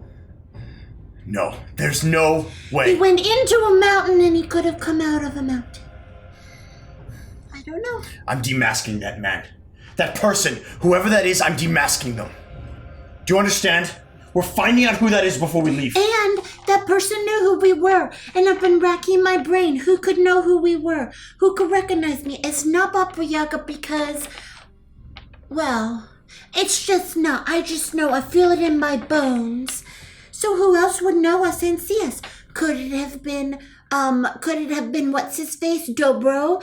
Probably not. He wasn't as big. Baba Yaga. And Dobro would never put his face behind a mask. No. Because he likes his face too much. Baba Yaga has done nothing but warn us about the below. Whatever that means. Yeah. We're finding out today. So who else could it have been? We're going to find out. Either way, it doesn't matter. We'll stop or kill whoever it is. I don't care who it is. I'm sorry, we don't mean to wrap you up in our struggles and all of this information that is worthless to you, but we're dealing with a lot right now. All I know that there's dealing in tricks.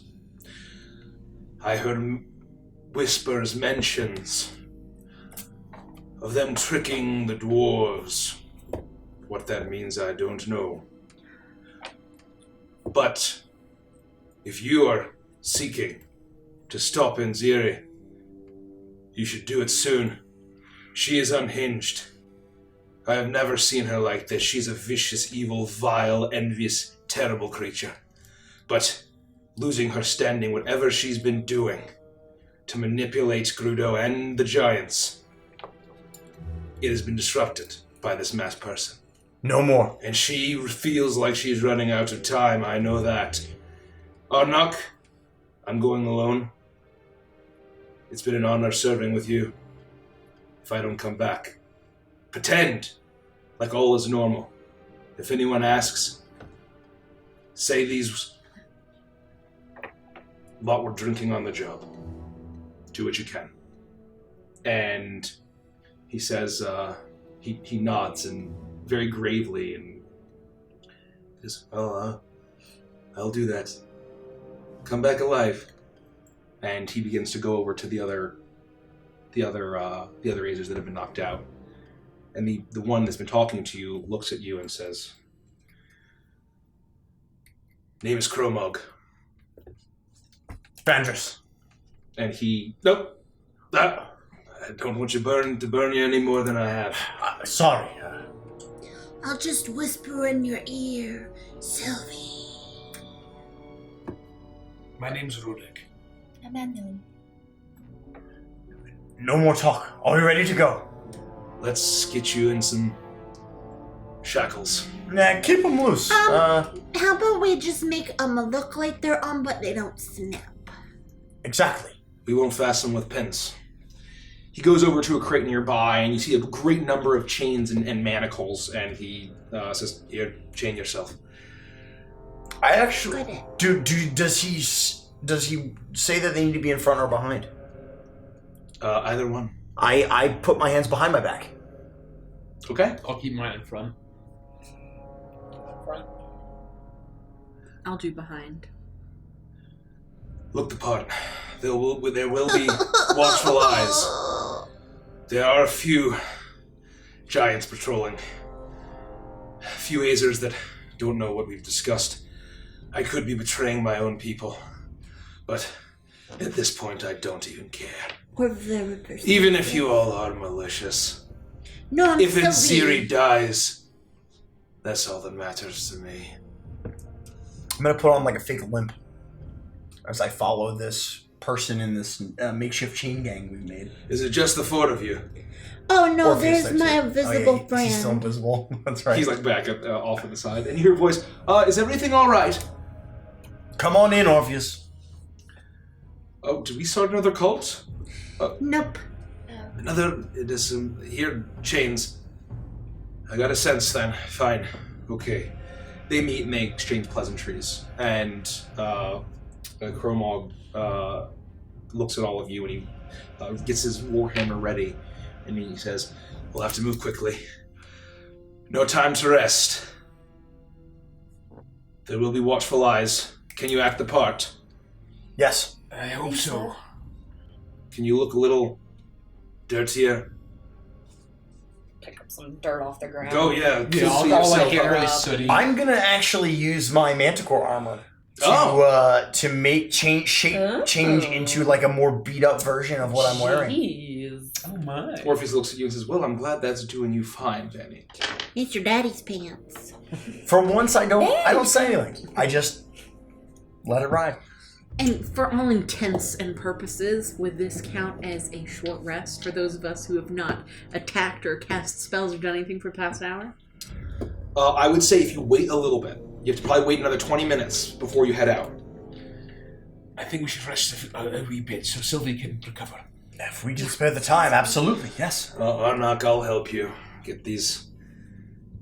Would you be able to heal them? Sure, I can help.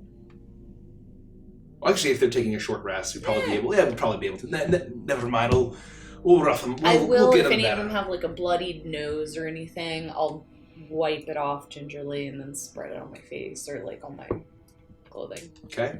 I punched So, like, myself I in beat the up. face. I will use channel. Also good. You take 11 points of fire damage. Because they don't have blood and it's fire and you touch them and it's very... I'm kidding. Little shite. Hey, Vanders, you want to see something cool? Oh, what? I'm gonna sock myself really hard in the face. Damn it! Sylvie, no! What? Can you That do was that a like piece of tooth. with magic? You don't need to do that. What? Can you do that with magic? But what if it looks like magic singes? Either way. Gods! Want me to do it again? No! No! I'll smile when I do it. I don't want that. I want you to just pretend. I'm gonna smile and punch myself in the face again. Oh! Rolex, stop her! Give me strength, Moradin. For what? No, I think that's a good idea. We all look pretty darn good.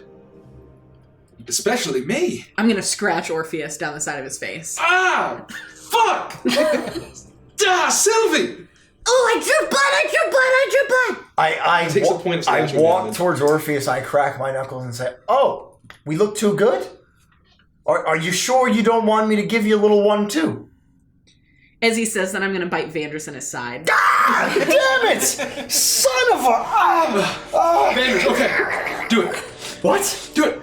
Bad, Sylvie, bad! All right, and without a It's second working. thought, I rear back with my right hand, and I put everything I have into it, and I sock Orpheus across the face. How much damage? Well, my strength is like nothing. So what is a... It's 1 plus your strength score. Yikes. All right, hold on.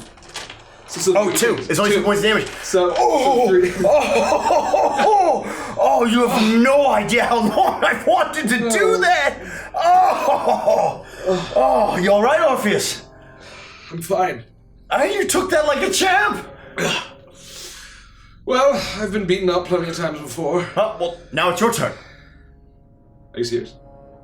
Just get the good side. Are you sure? Do you really... And he cracks you. Blood Doing starts 2 to points trickle out of of my nose. bludgeoning damage. My nose like cracks a little. Oh, gee. Can I help? That was almost a cheap shot. No, Albert, you should probably put those I away. think he's fine. He looks terrible. Someone has to beat a bandolin. Nobody beat me up. I've got some bloody stuff. No, you look look way too Van was punching Annie in the face. Sylvie, you bit me.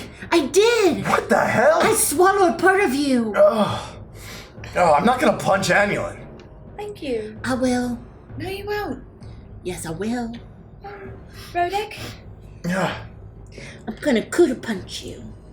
That won't even show like anything. It'll just hurt. What are you asking me? I'll punch you kindly if you punch me kindly. He's the last person you want to punch you. Have you seen the size of his fists? But he's like the king of hitting people and not killing them. Even if he punched you at his most weakest, it's still gonna do like 7 times more damage than if I punched you at my hardest. If this game were a game based on dice, the probability of you going unconscious from one mediocre punch by Rodek is significantly higher. Alright. I'll punch you, and you can I'd punch her. you take 1 point of damage. All right here. The most damage I can do is 1 point. Wait. I never get hit because I'm always in the back. All right, let me punch Rodek. In the eye, so it's visible. Yeah, of course. Are you sure? Are you ready for this? I'm on the wall with big boys. Someone throw me at someone. What? That would be so fun. Rodek is the one who usually throws people. Will you throw me at Vandris? No, I mean, I thought the point was I was supposed to punch Rodek. Are you serious? You're still too pretty. You should still punch Rodek, Vandris. You know, you punch him and then he throws me back. All right, Rodek. Why are you so excited by this? Maybe close your eyes. I'm super excited. I rear back my right fist and I hold it back while I look down at Rodek and I say, "I'm sorry I stabbed you," and I punch him in the face as hard as I can. In the right eye. Oh, God! That's it. My fist! It didn't even bruise. It doesn't even look like you hurt him at I all. grab Sylvie and chuck it. You take 2 points of damage, 1 for each fist. That's for stabbing me. She hits me and we tumble to the ground in the dirt. There's dirt going We're both everywhere. scratched. We're hurt more from falling to the ground than the punch. Orpheus is laughing. We should do this more often. Ew, look, I'm bruised. I'm bruised. All right, I think my hand might be broken. Oh, you want to see something really cool? And I bite off the side of my tongue. Oh! I'm kidding. I use minor illusion.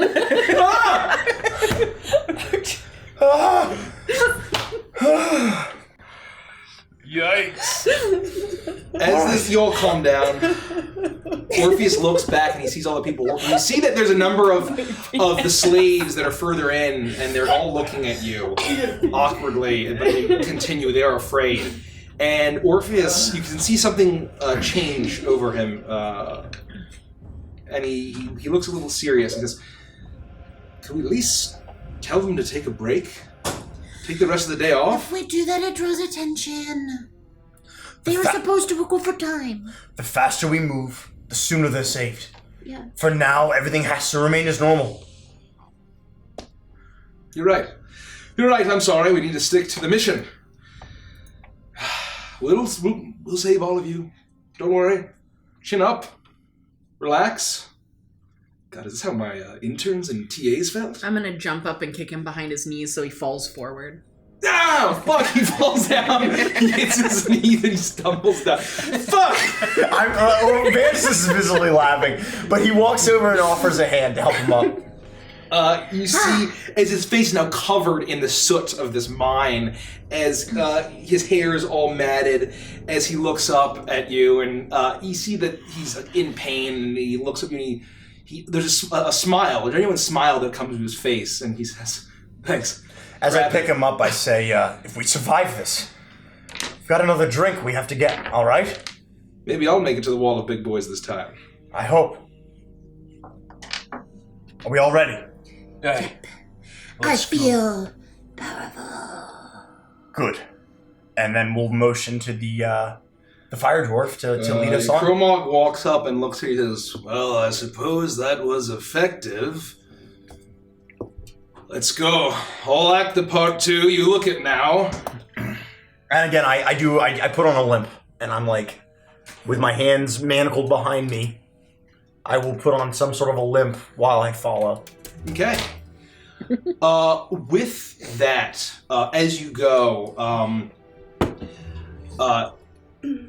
Cromog rather, reaches into a pack that he has. It seems to be made out of this, it seems to be treated with some sort of oil that makes it fire retardant, fire resistant. And he reaches in and he grabs a roll of tanned hide of some kind. It's almost kind of this reddish color. And you're not sure what beast it was made from, but probably something from the elemental plane of fire. And he rolls it out and says, "You'll all probably be needing this." And he rolls it, he shows you a map of Svarog. Holy crap. Entirely. And he rolls it back up and hands it to who's stepped forward to Rodek. And you should probably be the one that takes this. All right. Hands it to you, and you can reveal that whole horrible drawing that I did. Oh, hey. Was it in Giant? It would be in Ignis. What's that? It is the language, the Orin analog for fire. If only Felix were here. So that's not Giant. No. Orpheus looks over and says, "Oh, it's an Ignis. I can speak that. I can read this. I can read this. Yes, I mean that's. If you. I know primordial. So you can understand all of this. Yes, of course. Well, tell us what it all says. I mean, you know the only way that language departments and universities can stay in business is if they force it in the requirements. So I basically took everything. So here's the layout. Here's the layout, at least in the universities I've worked at. All right, so we're here, and I'll point to the map, and the forge. It looks like it's right here. So they mentioned something about workshops. I mean, something. There's right? there's a workshop here, but that's past the forge. Good gods, we have so far to go. Oh, the blast furnace is here. It's nowhere close to the forge. So you get the sense that this little hash mark is further up around, probably directly above, or somewhere further in. Oh, like it's a different level. It's a different level. Yeah. So we need to go down this path and around, down this way. We'll pass the Hall of Making, the barracks. Machines, the Hall of Machines. Sorry. The Hall of Making. It's a wee bit far away. The barracks, into the forge where they're the slave pens. Angelin's mother must be here. But if you can get us to the forge uninterrupted, that'll be huge. I mean, that's a great distance. And then you leave the rest to us, and we will come back for you. We will. Well, whatever you do, I feel like it's fate that this all happened with all of the pieces in motion. Heard bad things. There's been rumbling in the mountains, in the mountain and in the volcano. And Syrian, her great worm moving about, she is on edge. Death and destruction are coming. I'll do the best I can to make sure she dies. Would she kill everything? I don't know. I All I saw her know. when she was out there, when she saw even her own slaves died. It's like she was happy about it. We've seen what people do when they get desperate. She's full of hate. Well, it's good news that Enziri spends most of her time in the blast furnace, because the forge is quite a bit of ways from it.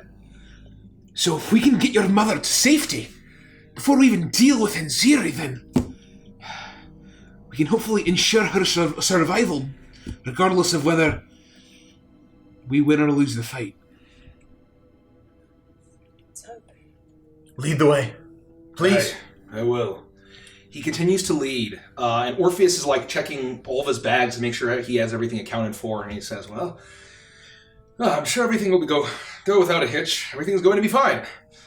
And you all continue. And for the sake of this, I would like you to make a performance check for the whole thing at advantage because you roughed yourselves up. Quite thoroughly. May I twist? Yeah. You may want to. What do you think? I got a 21. Would you twist for? I got a 4. Okay. So now I rolled an 11. I got a So 14. pull a twist out. What is that? 14? 27. I got a 12, so there's no reason for Okay. you to. Yeah, let's just leave it. Okay, lowest is what? 12?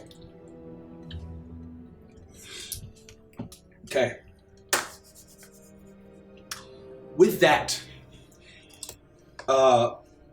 Kromog the Azer guides you through.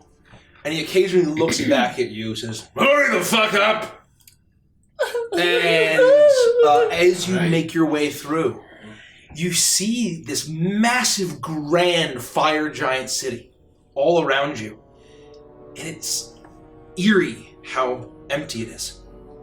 You hear the sound of the mines echo off the walls. It disappears behind you as you make your way through this great promenade of what you imagine are shops. And not shops in the gaudy sense of the way that you're used to in perhaps in Ogway or Gullhaven, but you get the sense that everything's very regimented and connected to the military. It's really just the needs of serving Duke Grudo and serving Svarog. And as you make your way, you see down below what the massive bridges are preventing from falling into is a massive ravine, and you feel the heat, although you're hundreds of feet above it. You feel the heat rising from the magma flows deep below. The magma's all here. Deep in the earth. And as you continue to make your way, you see the great hall of the Duke to your right. And you see massive, elegant stone structures.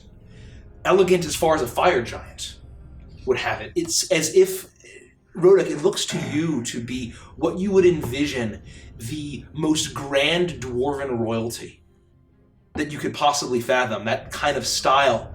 And you see a great statue. A statue of what looks like a fire giant in full armor with a massive blazing crown, with a great sword, flaming as well, beheading a red dragon. Oh. As you see that there are multiple buildings out, and you get the sense that there could be a whole court here, potentially. But you see to your left a grand hallway going the other way into the mountain. And you see that this opens up as you turn around, and you finally hear the grumblings and the rumblings of deep voices. And then, Annulin, you hear a voice in your head. I hear a giant! I hope we kill it! We should kill the giant! Have you thought about killing the giant? This goes on constantly for you. I'm like, with the dumbfounded face, it's hard for me to even pretend. I'm looking at Rodek, I'm looking over my shoulder at Sylvia, I'm looking back at Annulin, like...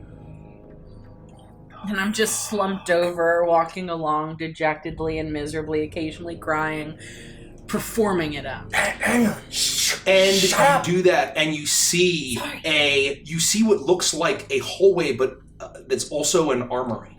As there are rows and rows and rows and racks of massive weapons.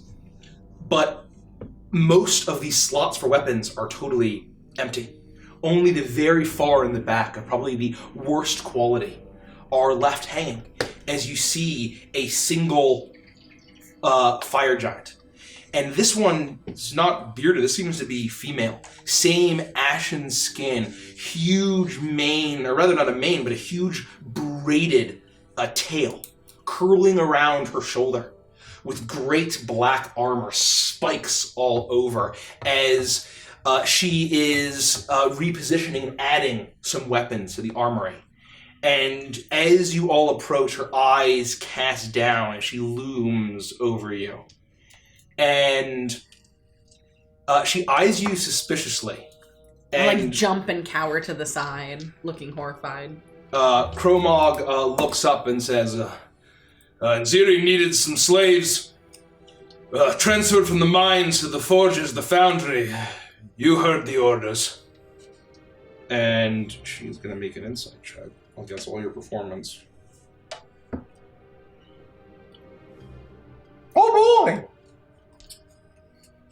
Is that a good sign or a bad sign? And the lowest was a 12, and with an 11.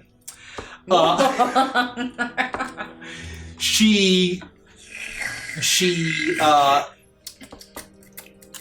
looks down at you and says, you hear that rumbling voice. It's incredibly deep, but still feminine. I don't think she'll be happy no matter what you do. Her hellhounds are well fed today. And she continues about her business. And you pass.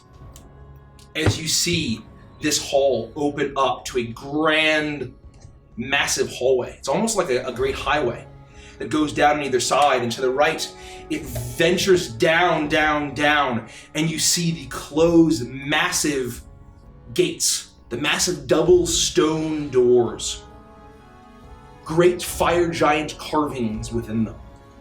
And as you approach, this path. Okay.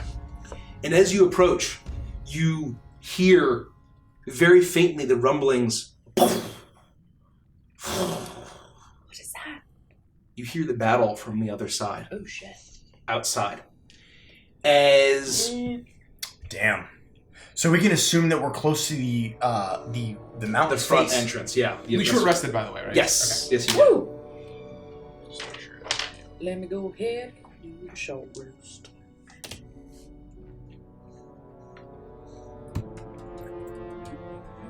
And as you make your way through, you hear the of another fire giant as you turn and you see the Hall of Machines. I'll just point it out on the map. A massive, what looks like a massive warehouse to a square room. And you see that it's mostly empty. But you see large tables with great blueprints written on the same kind of hide that the map that you have. You see the same great siege weapons, with things that look like great fire cannons, massive trebuchet catapult-looking devices, all made from this strange Ignan technology, and this strain made of the black steel and obsidian with brass elements. And you see that there's something going on. There seems to be moving about at a quick pace as you all turn the hallway, and you hear low grumbling, but you pass. So we're now over here. Yep. Going this way. Mm-hmm. Okay. And as you continue to make your way, you hear a stomping coming from the next great hall. And you see a fire giant, massive, shorter beard, but with a great black spear on his back. Stops as he exits the barracks, and he looks down at you as you pass, and he takes a few steps in front of you. I thought all the Azers were supposed to be in the mines away from Afrita. You know she doesn't like looking at you. And your pathetic, puny humanoids. He looks up and says, "Well, you know the orders. You know the orders. We need all the help we can get in the foundry. You're lucky that you didn't get called out on the battlefield." And you see a bit of kind of anger build up, and you see the Azer. You see Cromog, and the insight check was very low. As he begins to step aside. I'm heading out to the other side of the volcano. I'm out for the real war. I'm not a sacrificial lamb. And you hear a low rumbling laugh as you all pass. And it's then you begin to hear sound echoing through the great hallway as you see a great orange glow up ahead. And you see the door frame as it radiates what looks like pouring magma. No, that can't be right. You then hear the clink, clink, clink, and it's almost like a percussive symphony echoing through the hallway as you hear the bubbling and pouring and hissing and popping as it all echoes through as you make your way to the foundry. And as you get closer and closer, you hear the but it's not just one or two or just the handful. This is numerous footsteps of several fire giants at the very least.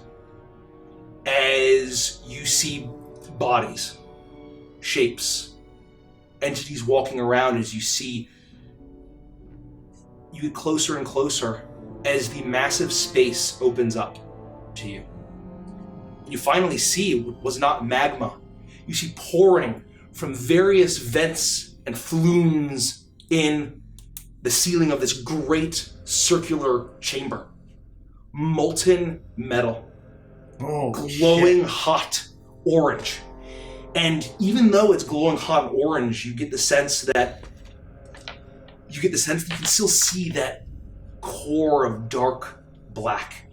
As you get the sense as if the black iron is being smelted somewhere else and redirected to this great foundry. And you see a massive basin in the center of this forge work with just this steaming hot. You can see the air rising from the sheer heat of this molten metal. And you see there are various chutes all around with all of these great molds and casts all around as chutes open and the metal pours into these great molds. And you see rows and rows and rows, dozens, hundreds of humanoids all working in this forge.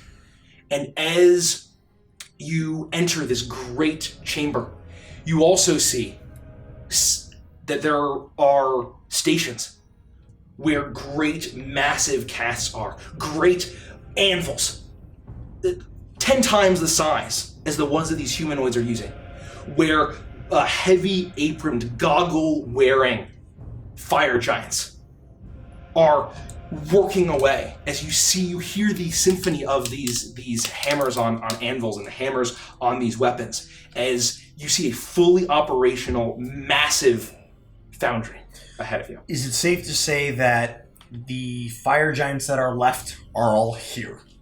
Right? Like, even though the city seems fairly empty, that this is where they're concentrated. Besides the three that you have seen, you get the sense that there is, and you see in your immediate vicinity, that as you arrive, you see two fire giant blacksmiths hammering away these great swords.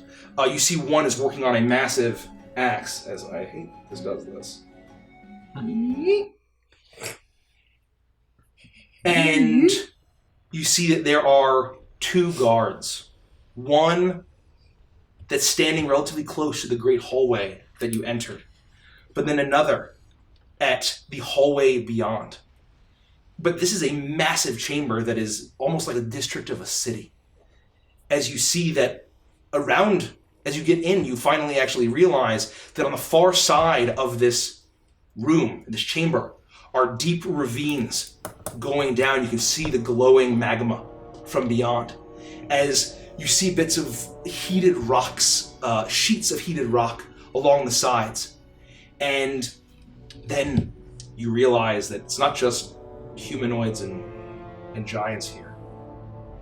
You hear the barking, growling as you bits of fire and black and red fur. Huge hounds with blazing eyes, blazing sharp-teethed maws, almost dripping with molten hot saliva as they patrol, sniffing around. Just up and down the rows. Up and down the rows, occasionally barking, nipping at the slaves that are working. Can I, like, very quietly, like, psst, Rodek, Yay? are we in trouble? We should have thought out a better plan. Are you sure we can't just cut our way out of here? Look around! There's no way. Certainly not without having Annulin's mother killed. All these people killed. God damn it. I forget the fire dwarf's name. Krobog. Kromog, are you gonna hand us off to someone? I thought you had a plan once you got here. Fuck.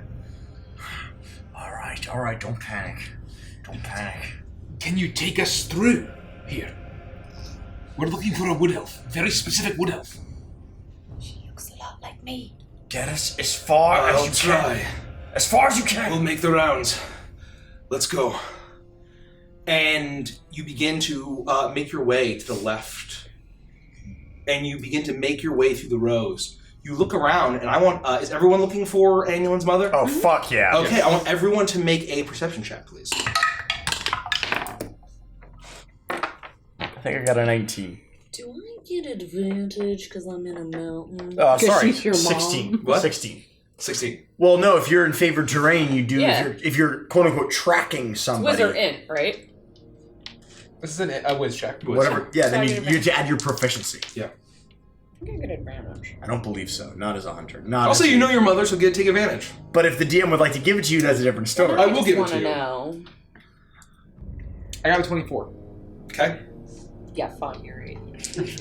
But he's giving you advantage. 6. 6, okay. 16. Okay. 13 plus... What are we doing? Perception. So do perception Yeah. and then add another 5 on top of that. 28.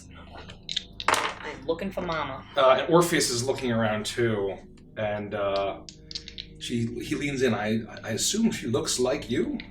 Is that what I'm looking for? I mean, there are a number of wood elves here, and there seem to be some women that are. I think that's a reasonable assumption, Orpheus. Gods! Yeah, she looks a lot like me. She's maybe a little taller and her hair's a bit lighter. This is terrible.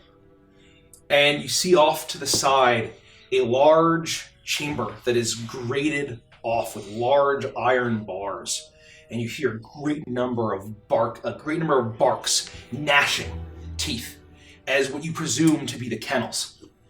And as you continue to make your way, you see all around you as there are a number of bodies here.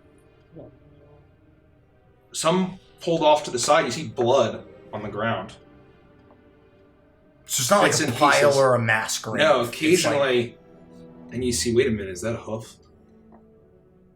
As there is still one carcass that a hellhound is tearing into, and you see a slain yak folk Oh. torn apart. And Oh, you see another body like, oh, slumped God, up yak folk or nothing. with a massive, from the Flamekeeper tribe, another massive fire giant slash across his chest. You get the sense that as soon as word got out that they had turned on Svarog, that all of those that were not in that battle were cut down and torn apart. Damn. Yikes. Oh, fuck. And you see the humanoids, you see dwarves, you see humans, you see an orc, a hobgoblin.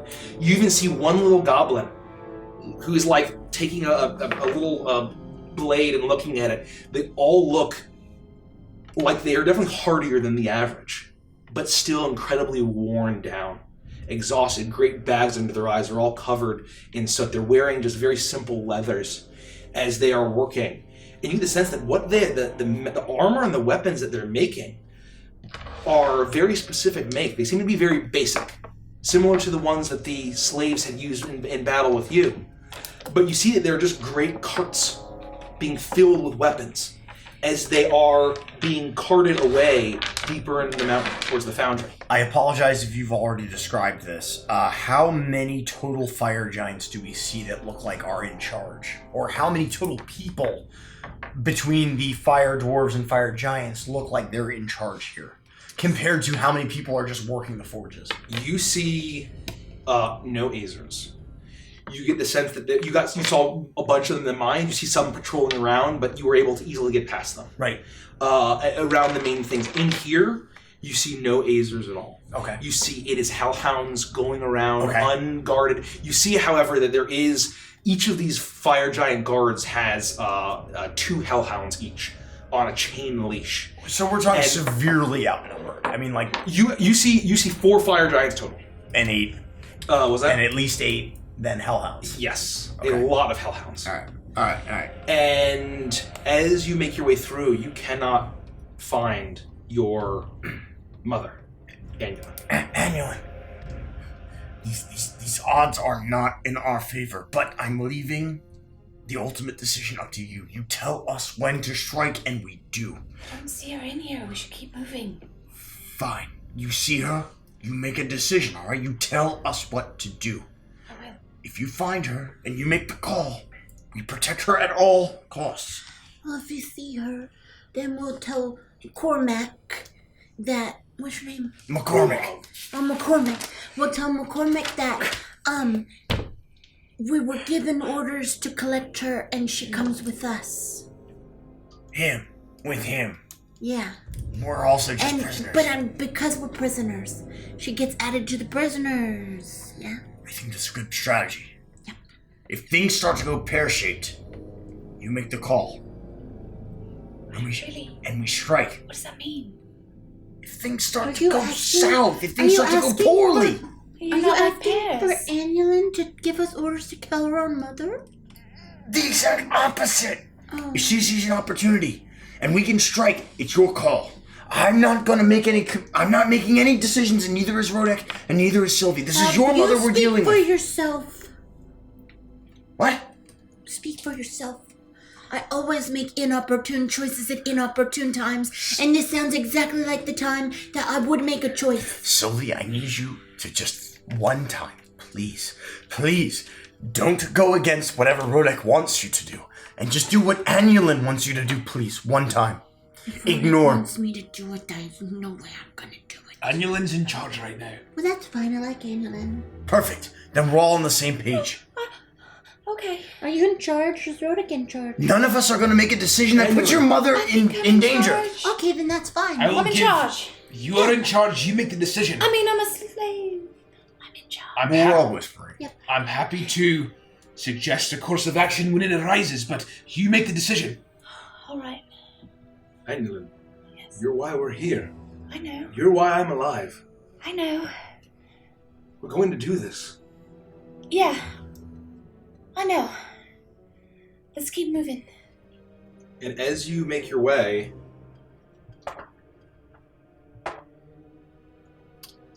you hear a grumbling voice call out, Another shipment ready! as a large cart of weapons is walked up to by the guards, the one guard, and begins to push it. And you hear another voice call out, Oh, there's another one. and you see both of the guards walk over to it. You hear, I don't think we're supposed to leave this unguarded. Well, the enemy isn't gonna come in here. They're all battling. and they begin to push it out. Anime. And they begin to wheel it up towards the top of the mountain, and they begin to for whatever reason, there's these carts of just weapons thrown in haphazardly. And as soon as they turn around the corner, you're all making your way, and you hear Kromog say, "Oh no." And you hear a loud growl. As a fire giant blacksmith with goggles stops what he's doing. He has a massive hammer in his hand. And he has a great bag of these balls of metal. And he turns. "Who are you? No Azers in the forge and series orders." He slumbers forward, and as soon as the voice calls out, the other blacksmith that had been hammering away at this great sword finishes, and he reaches up and sticks it in a massive vat of water. And the steam rises. And he grabs it, pulls it out, and puts it over his shoulder. And turns and says, "Is there a problem?" And begins to walk over as more hellhounds begin to pat forward. I try to look as pitiful as possible. And you now realize that you're surrounded by 4 hellhounds and 2 fire giants flanked on either side, fire giant blacksmiths. As Kromog looks up, we more help for the foundry. We know that it's important. It's an important day. And Ziri's orders. We have enough help. I do not hear such thing. Did other guards, drunk, believe you?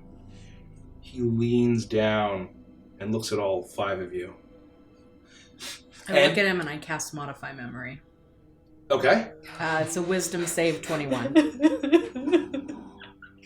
Thank you so much! Anonymous cheater! Oh, that's a twist! Holy moly, we gotta do the thing! Oh my god. Are you all ready? Are you all ready? No. Shut up! Shut the fuck up! Shut up. Shh.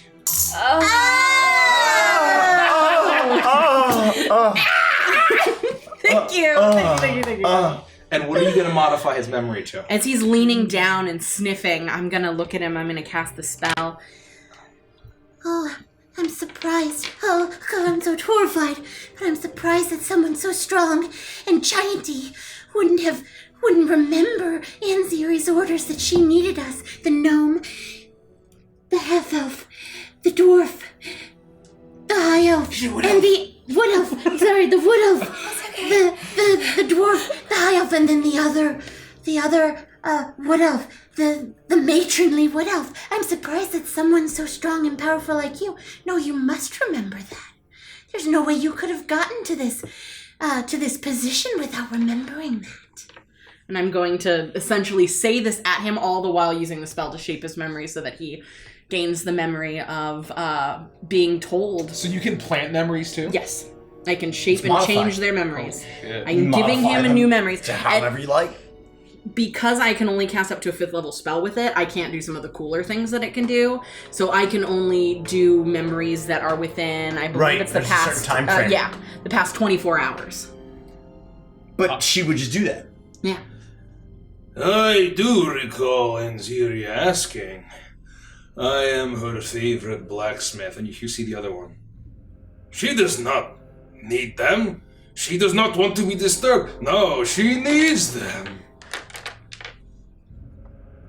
What is wrong with you? And you now notice that the hellhounds are growling and they're sniffing. Oh no. And they all seem to be looking at Annulin. Oh no! I am going to I guess my hands are not actually tied, so while the fire giants are talking to each other, I want to reach into my little pouch and kind of toss out a couple scraps of meat and cast Animal Friendship at a 4th level. So that would affect all 4 of them. If they're beasts, Are they beasts? Are they beasts?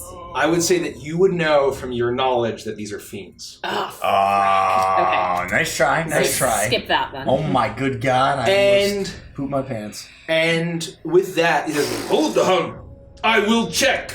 I am certain it is in memory iron trap. and he begins like, Siri will not like this. And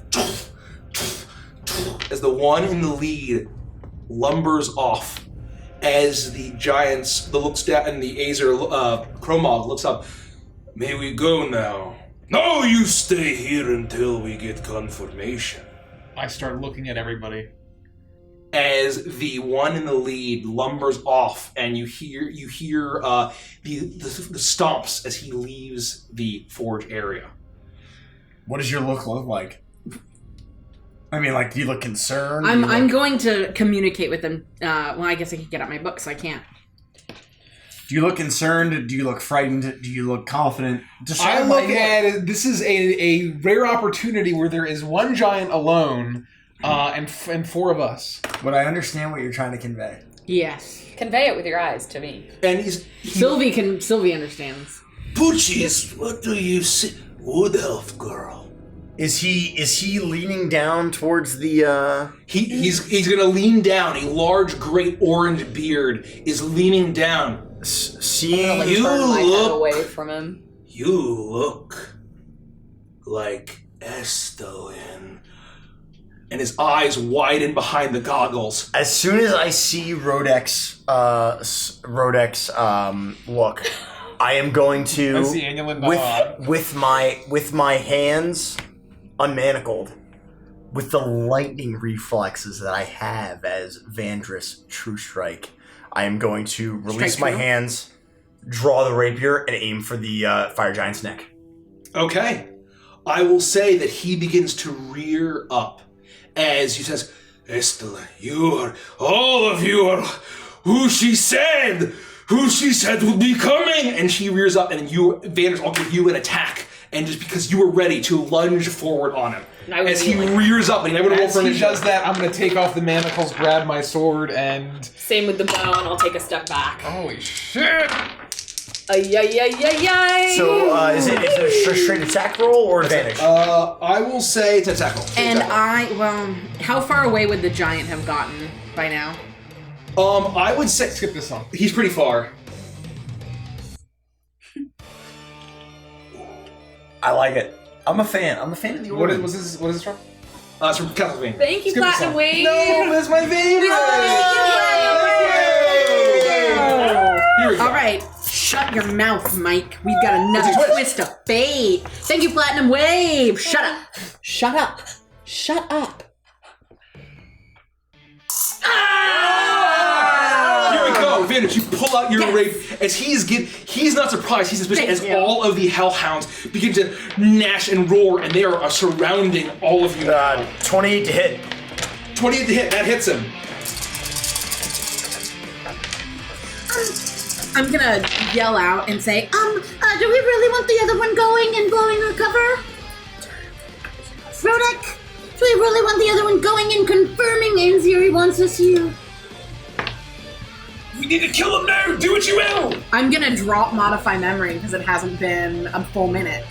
And so he will regain his actual memories and know that we fucked with him. So he'll come back, but I'm hoping he's far enough away we get a few rounds. Okay, you do that. That's awesome. 47 points of damage. 47 points of damage. 8 of it is fire, if that matters. Fire 47. Whatnot. And 8 of it is fire. 8 of it is fire. It seems really right in as the if middle. the fire, so 47 minus 8. The fire seems to have no effect. You pierce in, Like blood is pouring out. Okay, alright. So... Where is he? Where are we? Do we have map space? Get rid of that. Damn. Alright, so fire had no effect. I'm not surprised. As you begin to... Yeah, me neither. As you hear the barking, as 2 more hellhounds peel off from the rest and start running towards you, as all of the slaves around you all cry out, and they all start sprinting in the other direction. So yeah, can you just place us roughly where we would be? And you said the hellhounds are running away. No, 2 more. Oh, the slaves are Towards running. us. Sorry, okay, I understand. I would say we'll put him. We'll say that you're here. We'll say that you're here. And so he's here. Vandris is here. Annulin is here. I don't know, you guys Remember, Orpheus is here somewhere, right? Yeah. If you want an upside down Wow. token, you can use them. They are fucking big. No, Orpheus deserves a mini. We will get Orpheus a mini. If he's gonna survive Thank this you. journey, let's do it. Let's Yeah, we fucking should get him do an it. Orpheus mini. 2 more. He's been with us forever. 1 is going to be there, and then he will be coming from this direction. Okay, as that is the case, I need everyone to roll for initiative, please. Did Did I already roll? Can't remember what I rolled. I'm rolling again. I don't remember if I rolled. I got a 22. Oh, sorry. 25. 22. 15 to 20. 10, 15. 12. 10. So Rhoda, what do you got? 5.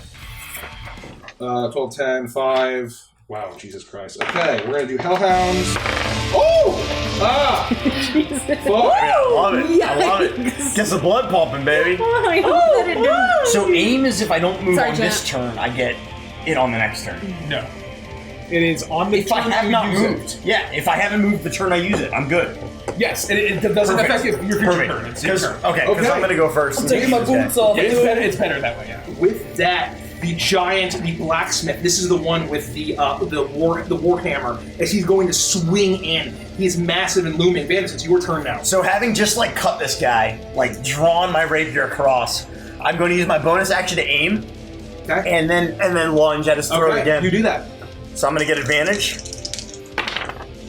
I will re-roll one of the dice with Elven accuracy, and that's going to be a 26 to hit. Okay. That's going to be 7, 8, 9, 10, 23, plus 6 is 29, plus 6 is 35. 35. No fire damage. 35. You stab in and he's bleeding. Holy shit. And then I'm going to use my movement to basically get behind him. As I cut him, I You dance around slash him. and you dance around. Oh, you will die. Get them poochies. Sylvia. I'm going to cast Eye Bite. Okay. And I am going On to. I just cast it, Oh, and I yeah. choose a target because it lasts for a while. And I am going to.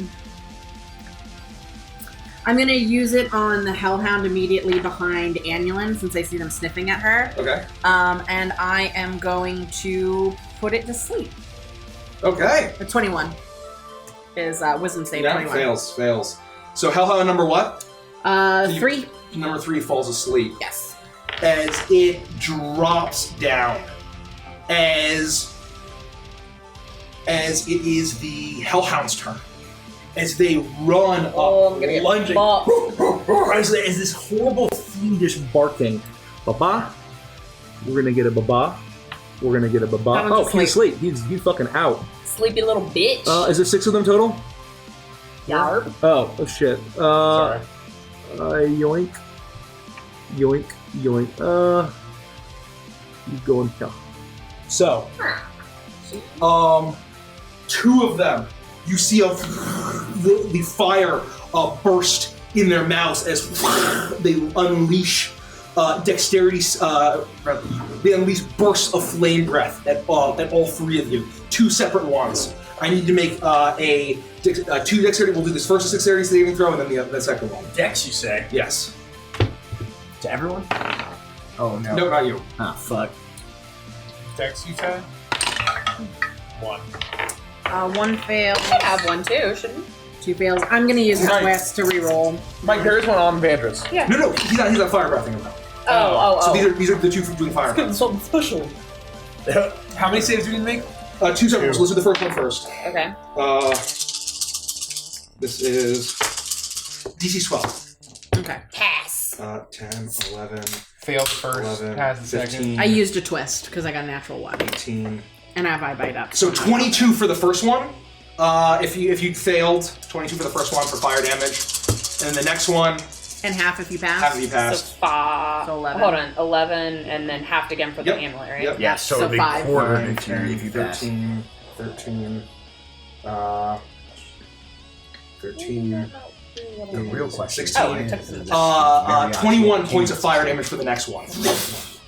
As they breathe out. And so that's Bob and What Bob. was the thing? What was that? What was the save? 12. These are Okay, dice, yeah. so pass So again. it was 19 damage. 19 and 21. Keep it. Okay, so 21, so, So 5 quartered again? if you Yeah. passed. Yes. So 10, 5. Okay. Then they are. Then, Turn it on, then, Mike. oh, yeah. We should take that song off the playlist. Which one? The one that was just before. Or It's so, very it's so loud? much louder than all the others. Yeah, okay. Just With, note. Yeah. Make a note. then the other ones with pack tactics are going to lunge forward and bite. One's going to get on Sylvie, and the other is going to bite Annulin. What assholes. Annulin is going to be a blah, blah, blah. 19? That hits it. 19 Tears beats. into your flesh. Fire. Oh, fire. So I'm going to roll fire with the. What? So 7 points of piercing damage and 9 points of fire damage as these fiendish teeth, these slavering hellhounds. And then Sylvie. That is going to be a 21 to hit. That hits, and then I'm going to use my where do you go? Where do you go? The Missy escape. Okay. Use my reaction, and I'm going to go 60 feet over here. And this direction or that straight that way? This way. This way. Yeah. Okay. So 3, 6. There? Yep. And it's at this point. Oh, I need to get one attack on Vanders. It's disadvantaged. Yep. Natural 20 and a. But it's disadvantaged, but it's still a 20 to hit. You hit. And so That'll do. fire, so I'll roll the fire and the bite separately. That is going to be 8 points of piercing damage and 6 points of fire How much damage did I take? So Oh, shit. Let me roll that. 11. I still take it, I just get away. 10, or rather, 9 points of piercing damage and 9 points of fire damage. And you're not resistant, are you? She's not, yeah. And then, so it's going to. Do you use your damage?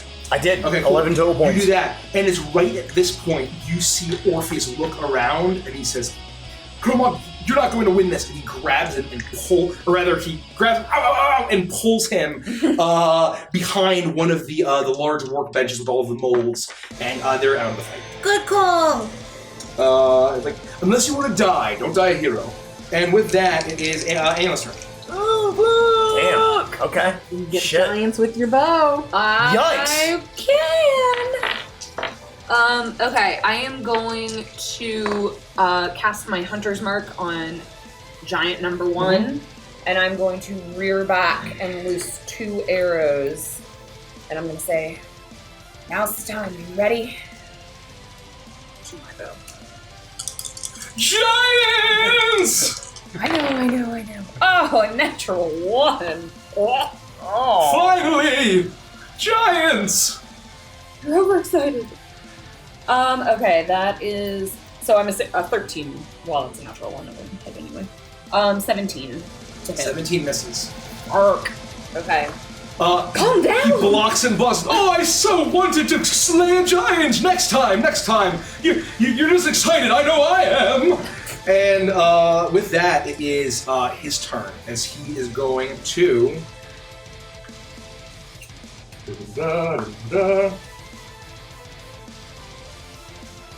As he is going to spin around, and with a sweeping strike, or rather, Vandus is right next to him. Yeah.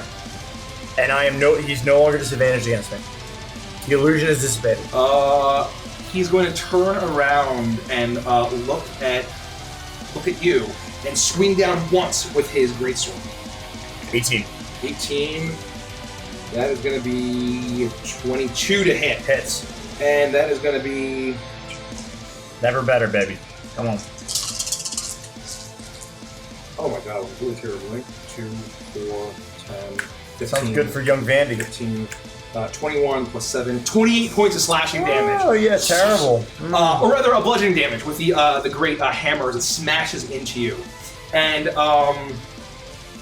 And he is going to look around, and he is going to see you, Annulin, knowing that you are the target, and he pulls out a great ball of slag and chucks it at you. Slag.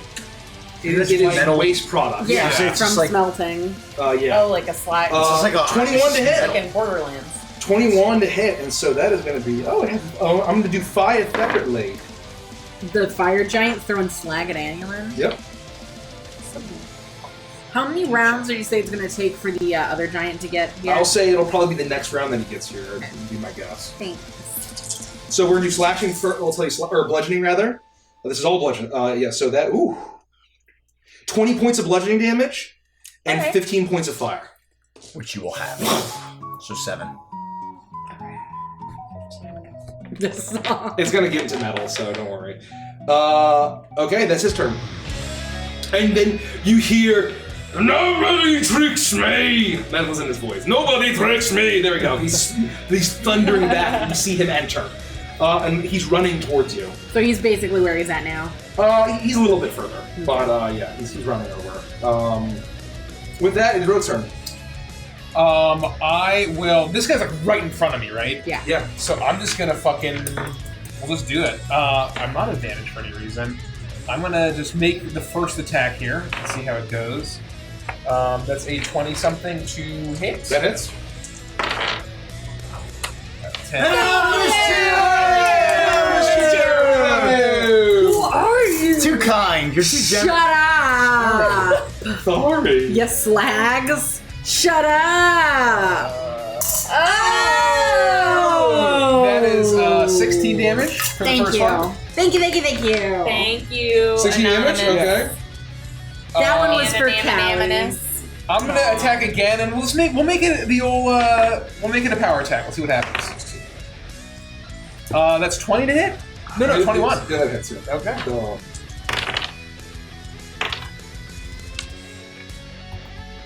23 damage. You are slicing into him, finding the weak spots, and you're 20 damage? Yep. Okay. He's bleeding, and his beard is. I will attack again. You should not be here! No, I'm undoing on the wolf. Oh, shit. Sorry. I'm so sorry. So it was 23 plus what? It was 23, and then it was what was that? I rolled a 5 and a 6. Help us, 11. chat. No, I rolled a 5 and a 5. So Well, 10, no, 16. He's dead. Okay. With that, he's dead. Okay. Yeah, you cleave in, hacking through the fiend's flesh as it ignites, and it collapses down dead. Seeing that the giant's right there, I'm like, but I see Annulin surrounded by a bunch of them. I'm gonna get right between them, and I am going to attack number 6 with my third attack. 17? 17. That hit for the wolf, yeah. 8, 9, 25 damage on the wolf. 25 damage on number what? Number 6. You cleave in. For my bonus action, I will use Shield of Faith. Okay, you do that. You feel the power more in. Is he dead or he's still alive? Vander, he's still alive. Okay. Rodok, you're up. Or Vander, you're up. Getting behind this giant fire giant, I'm going to basically try to find gaps in the armor and stab it in like the lower back kidney area. Yeah. Okay. Ooh, I love that area. And I'm going to use my bonus action to aim. Okay. You do that. I will use my Elven Accuracy to reroll.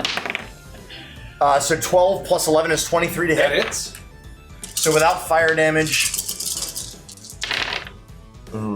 it's gonna be a 10 plus 7, 8, 9 is gonna be 19 plus 5 is going to Your be butt plug. 19 plus 5 is gonna be 24.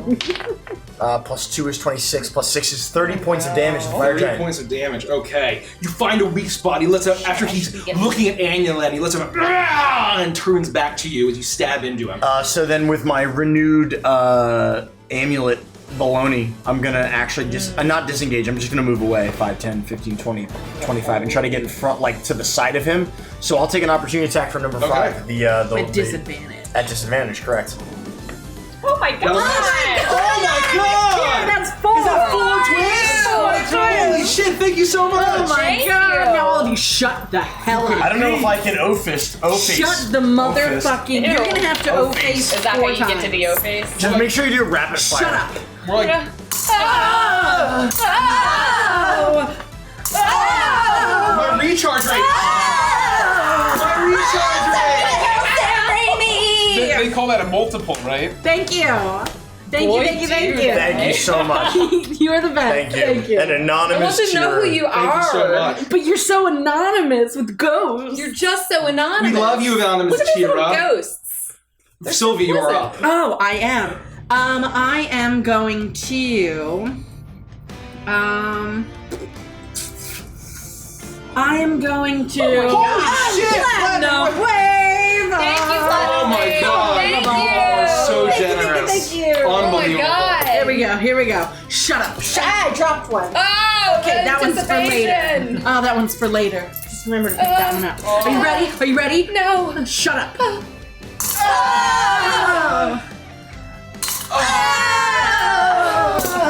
We're gonna break the hard limiters tonight, Jesus friends. Christ. Sorry about the hard. Well, hopefully the hard limiter should be Okay, let's So go. give us the music. Sylvie, you're up.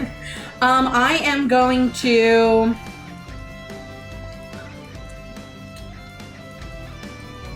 Yikes. Yeah, I'm going to actually move down towards Rodak, 35 feet. Okay. I mean, is that good? Like So- straight line, or do you want to like get? Does it look like he's getting in range this round? Yes. Okay, so I am then going to hold my eye bite, and when he gets within 60 feet of me, I would like There's to a use giant that on over him. there. Why not? Ooh. Thank you. Why not? Why not? And that's what I'm doing. Okay. Monster. Oh, it is Poochie's turn, and one is rushing after Vandra, slavering. Disadvantage. Number 5. That's gonna miss. Yeah, he's gonna miss. And the other ones, they're going to get pack tactics on Rodic and Anulin. No. So I did just attack this guy. So I don't know if that would affect it. If he would attack me or Anulin. They're beasts, so they won't attack me. Wow. It's gonna miss on. So he gets pack tactics Rhoda. even though his guy is. Oh, is it within 10 feet or 5 feet? 5 feet. 5 feet. Even though he's asleep? No, they're two guys. Within 5. Don't they have to be next to each other? No, they're within 5 feet of the enemy. Of you. As long as they're surrounding you, Ew. right? And that's a natural 20 with that advantage. That's silly. No, it's Yes. not. Oh, well. Nope. None of those. So, tears into your flesh. He gets to fuck us over with 20s in this campaign. I know, I love it. They matter in this campaign. Oh my 15 god. points of piercing damage, and In New Feywild, we don't have a Grave Cleric. I get to nat 20 again. 15 on who? 15, Rare. 15, Feels rare so in 15 Avengers piercing and 15 campaigns. fire. There's no grave cleric. And 15 fire. I'm so excited. So have that. I mean, I'm happy to have Iris. Trust me. And then Rodak. Oh, Rodak had missed. No. Bop, bop. And then another one on Anulin. Ah, man. Advantage, another natural 20. You better shut your dirty mouth. Another natural Another 20? natural Hold 20. on, let me get caught Gotta up with give the it up other for the hound. Gotta give it up for the hounds. Gotta give it up. Give it up for them. Hounds and rats are the only things that I can can't wait till take her down. she's eaten alive and the flesh is picked clean from her bones. I'm going to, on that last 15, which would have been halved to something. 7. Yeah. I'm gonna absorb elements on it. Okay. So capture some of the incoming energy. It's half, so you double half. Okay. Also known as quarter again. Okay, so for 4 or 3? I don't know what. So what did it start off at? 15, half Okay. to 7. And that's all fired? That's all fire. So 15 you piercing, only 15 took fire. you only took 7 of that, and so you will take 3 of that and absorb 3 of them, right? Yes. So let's take 3 damage. Okay, next natural 20. Thank you. 11 points of piercing damage. And then 13 points of fire damage. Which So one is this? 6. So 17 total from that. And that is. Can Poochie roll? I guess he's asleep, so he's. No, yeah, he's just asleep until somebody wakes him up. Okay, with that, it Shakes him is, awake. It is. Blah, blah, blah. Are you sure that they don't get a save at the end of the turn? Nope, not for sleep. With that, it is Angel's turn. There's only one of them Boston, that gets yeah. a slip. That's Boston. Yeah. That bite's fucking good. I love my bite, but I only get it once a day. It's my 6th level It's a fucked up spell. Arcanum. So Oh, fuck yeah. Okay. I'm going to again fire 2 arrows into number 1. Okay. nah, you got it. Yeah. Okay. 29 and 27 to hit. Those miss. Yeah, he's a 29, giant. 27, they both hit, yeah. Okay. To the giant? Yes. So that is going to be 8 d6. Not 2d6. Sorry. God, I can't remember how to do this. Sorry. The Hunter's Mark. Hunter's Mark gives me the 6. D6. But only on one shot, right? No, Or on all of both? them. Okay, that's what I'm getting confused. Is he So- wounded? Yes. Yes. He is So wounded, you so, get giant he gets slayer. So he'll- 2 or d. whatever. So I need Give me another. one more D8. Yep. Got it. Bingo. Yikes. Well, no, it's not so bad. This goes into Mariachi everything. entertainment 19. system. Mariachi entertainment system. 21. We should add it. We should just like write them. Like, hey, we would love to use your music on our stream. We'll pay you $1 in royalties. 35 damage. 35 damage. That would be euphoric. 35 True. And then whatever Truly euphoric. that does with the bow. I forget what that does with the bow. He's doing a saving throw. He's not a giant, right? The giant is a He's a giant. giant. Oh, you're taking one here. Yeah, the giant. Yeah. Oh, I thought you were taking dog number 1. Hell no. Oh, you're helping me out. Yes! Giants! Oh, yes! And immediately you see it shift and turn into a burst of energies and he falls down prone. Oh, And shit! you shoot. Look. I got you, fam. Oh, it feels so good to slay a fire giant! It does feel so good. Yes, embrace the slaying! You're a murder machine! And with Dan that, just looks around and blushes a little, like, oh my. with that, however, it's his turn. So he is going to. Stand up. So they're going to go and he's going to run, and as soon as he's within 60 feet, so he's going to run towards Rodek. I am going to turn my eye bite to He's him, 60. and he needs to make a wisdom saving throw. Wisdom 21. Right here. So, yeah, He's he's. going to fail. He is panicked. He is going to turn around and run, take the dash action, move as far away from me as he possibly can. So back the way he came. No, never mind! And he immediately barrels in the other direction. So he's about there. He's about there. Yes! However, the other one. He's Oh, right, gonna because stand he already up. used his movement. Stand up. Okay, Yeah. alright. He's going to stand up half of his movement as he looks, and he sees tricky business, and he pulls out slag and chucks it at you, Sylvie. Oh no. I prepare, and then I watch the slag fly across the room. 19 to hit. Shield. Shield as it absorbs. Dodge out of the way. That's so he dodges around with shield. She dabs in the shield. Fucking, and then he's gonna. And he's getting angry. He's gonna hit on Vandris. Oh yes. Yes. That's gonna miss. Okay, because why not? With that, it is. I'm down. Rodek, you're up. Okay, so knowing that 6 is wounded, I'm gonna just power attack. We'll keep going. That's gonna be a hit. We'll do one of these. 24 damage to number 6. 24 damage to number 6. He is slain as you cut his head off.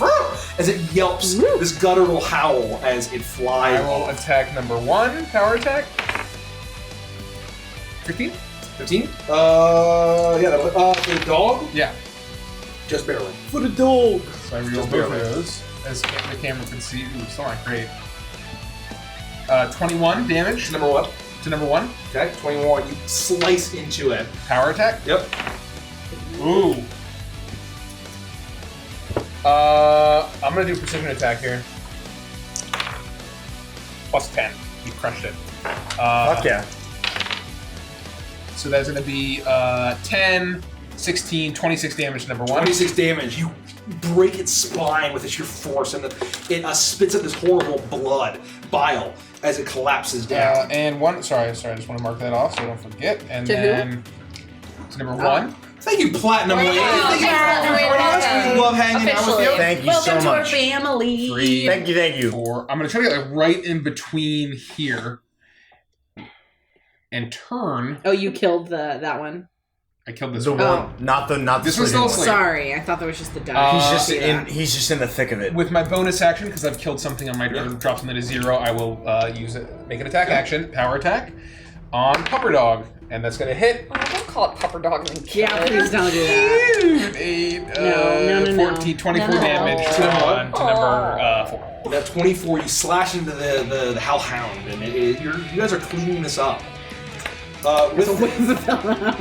With that, it's Vander's turn. So I'm going to use my bonus action to aim, which gives Okay. me advantage on the attack, Yeah. which procs sneak attack. Yes. So even though I'm outnumbered, Yeah. I'm still getting my sneak attack damage. I'm going to re-roll one of them with Elven Accuracy. And that's going to be a 26 to hit. My damage dice are stupid. That's going to be 18. 18 plus 7 is going to be 25. Plus 4 is going to be 29. Plus 6 is going to be 25. Plus 5 is going to be 31. Plus 6 is going to be 37 points of damage. No fire. 37 points of damage. As he is reaching, he sees he missed you, and you follow up, and you take Edward's final chapter, your rapier, and you find a weak point in his apron. He's not as heavily armored, and you tear into it. Blood pours out as you effectively disembowel this giant. Lets out a groan and smashes to the ground with a rumbling. Oh wow! And then, Very easy. and then using my normal movement. No, fuck it. I turn to the Hellhound and basically give him a command. Run away! Thank you. My goodness, great! Look at the dagger. I wish I was that kind of rogue. Dagger. Now shut the fuck up. Oh, there are two. There are two. Fuck! Shut the fuck up for a little bit longer. You ever need a rapid fire too in a row? Oh, we don't have much left in the bag. Are you ready? Are you ready? Yeah. Are you ready?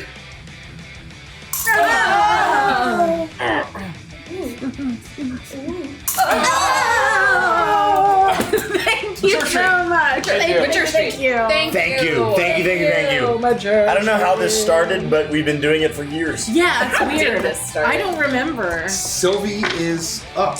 Oh, okay. I am going to turn towards the one next to Vandris, the hellhound next to Vandris, and put it to sleep.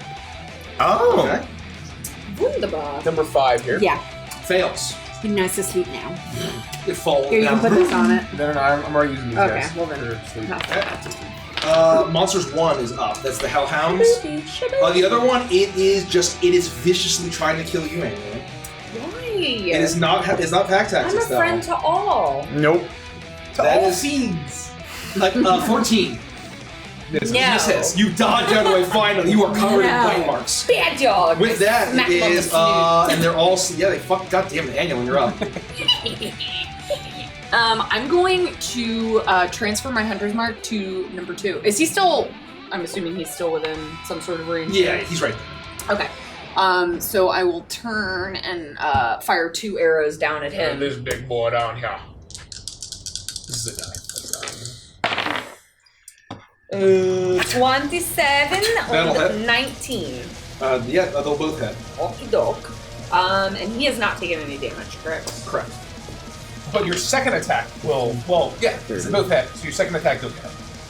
He can't run from us, giants. You got it. What? So every 2 diagonals, 15, Yes. 15, 30, 15, 45, 50, 55. Do you know what the DC on the strongbow is? 12. No, I'm sorry. Hit DC is plus 12. Kelsier Lufty is showing. Anyway, Because you do just roll bonker damage shit. and all. Oh. I'm teasing. My tits are hanging out. It's weird. Just Loki thing. Patreon in my free cams. Oh god! Oh, jeez. I think producer Rick nervous. He was like, no! 40 God, damage. And I don't know what I'm gonna say it's 15. Okay. And 19 and a natural 20. He passes and like, oh, we'll trip him next time.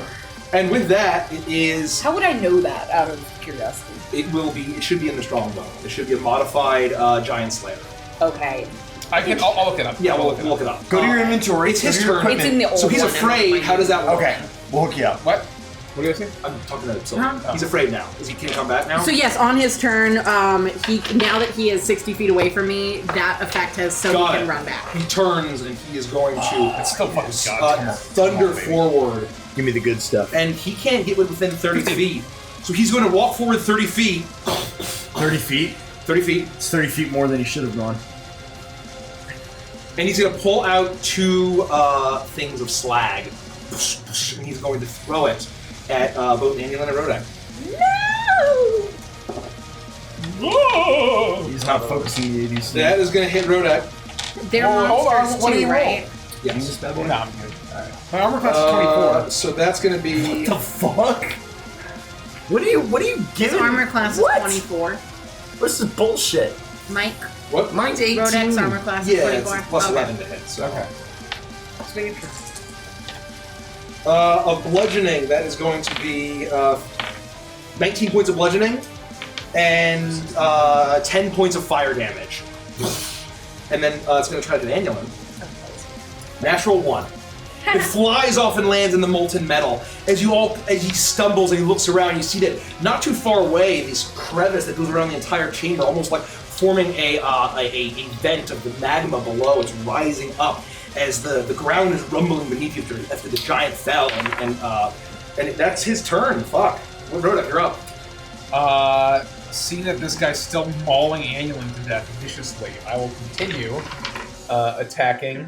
We'll just do we'll do power attack and risk it here. Ooh, no, that's not going to be good. Uh-oh. We'll do another precision attack. We'll see what happens here. Another 10, so 14. Yeah, crushed it. Reroll that. So that is 11, 17, 27 damage number 4. Damage number 4, okay. Should do it. Oh yeah, he's done. You slice him down the middle, you bisect him. And he collapses down. So I'm going to turn around, seeing this old sleepy pooch. Don't call him a pooch. Oh, sleepy hound dog. Hound. Oh, hell. And I will attack with advantage, power attack. Natural 20! No, that's a 12. It's still correct. It's still correct. I saw it too. Because he's sleeping. He's unconscious. Oh, fuck. Unconscious, yeah. It's an auto crit.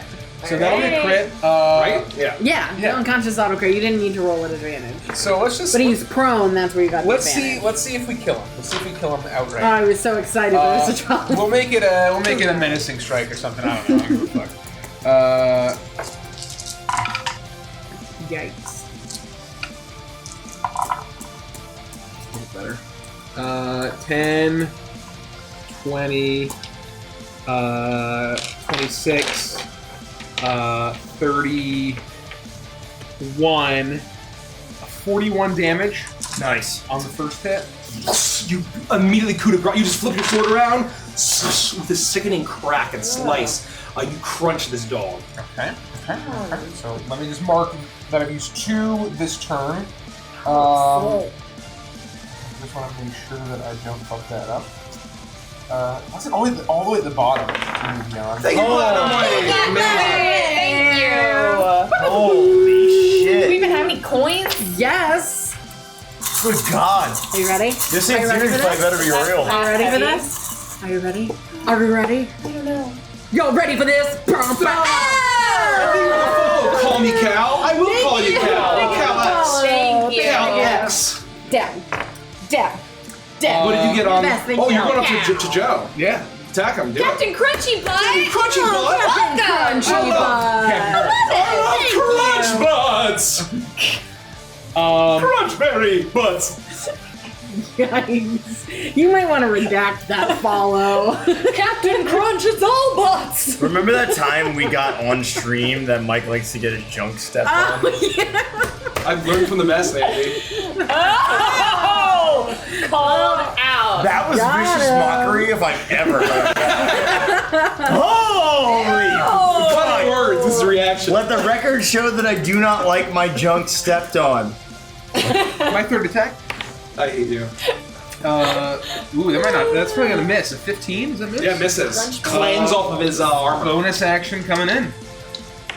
This? This is Pizza Hut, double pepperoni pizza coming in. Like crunch berries. Okay. Okay. Well, I'm gonna drink some coffee and forget that. Okay, with that, It was Rodek's turn. it's Vanish's turn. I'm going to turn away from this sleeping He's asleep, hellhound yeah. and basically say, "Fire off!" and bum rush this motherfucker as I do a really sweet. Excuse me. I'm gonna do a really sweet Dukes of Hazzard slide over the bench. You do here. that. You do this. You see the casts and the molds are all. And as I slide across the bench and drop to the other side, I You do thrust that, in and yeah. stab the fire giant. That's gonna be 28 to hit. You that goes off as you slide. Hey, boomers. That's gonna be 10, 2, 4, 6, 8, which is gonna be 18, plus an 8, which is gonna be 4. So 18 plus 4 is 22. Plus 1 more for sneak attack is gonna be 24. Plus 6 is 30 points of damage. No fire. Still ancient. Is it? Yeah, you have to be like a boomer to You stab Or into him, Arlen. although he had not been able to break it. But you stab into Platinum Wave. Dagger. Thank you so much. Oh my god. Shut up. I feel like I have to Shut start the butt performing up. or something. Belly button. Show it now. No, but no higher. No. Just your belly button. Oh, show that belly Just your belly button. Show that I'm not belly putting it button. in without it. Oh! Giant! Oh my god. Thank you! Thank you! I'm just so vulnerable.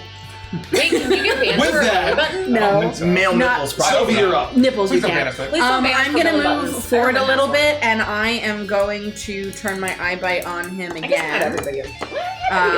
And he is going to You're an alien. No. a wisdom saving throw. No. 20. But I'm curious now. Wow. 21. Everyone has a belly button. Natural 20. I guess maybe test tube. That's I got a natural 20 on the saving throw. That never You happens. should have your navel removed, but I think you have to have Why would you one. get your navel removed? Complications due to surgery. Okay. You channel But it. I'm This saying- one, he's looking It doesn't wildly around. Doesn't matter. You actually see him as he's looking around, and he's looking towards the walls and towards the magma, and he's like looking towards the door, and he knows that he's wounded. He's shocked that all the hellhounds are slain, and all the slaves are running away, and he then resolves himself, looming over you, and you hear Orpheus's voice. I told the Acer to run, to go back to his people, and you hear a voice boom out. Kill her! Kill the bitch! And he begins to run, and you turn and you see him running back to the mines as Kromov leaves. And with that, it is... It shall never Angel's be turn. forgotten. The gentle, impossible anaconda burb. I love birds. Did you say You and your me? ooh, Misa. Ooh, it's a me! Misa, love Abby. God. You won't take us to my mom, will we? No. Kill him. Alright. follow. I'm gonna stare him just dead in the eyes and fire too, right at his face hole. Ooh, Master, his face hole's a great choice! 24 Ooh, that hits. I and a pierced. 26. They both hit. Shoobly-goo. Shoobly-goo. Oh, Annie, can you give me a seltzer? Yeah, man. Thanks. What kind? This is whatever. Ooh. Anything carbonated. Gotcha, Sam. Not one of the boozy ones, though. No, gotcha, man.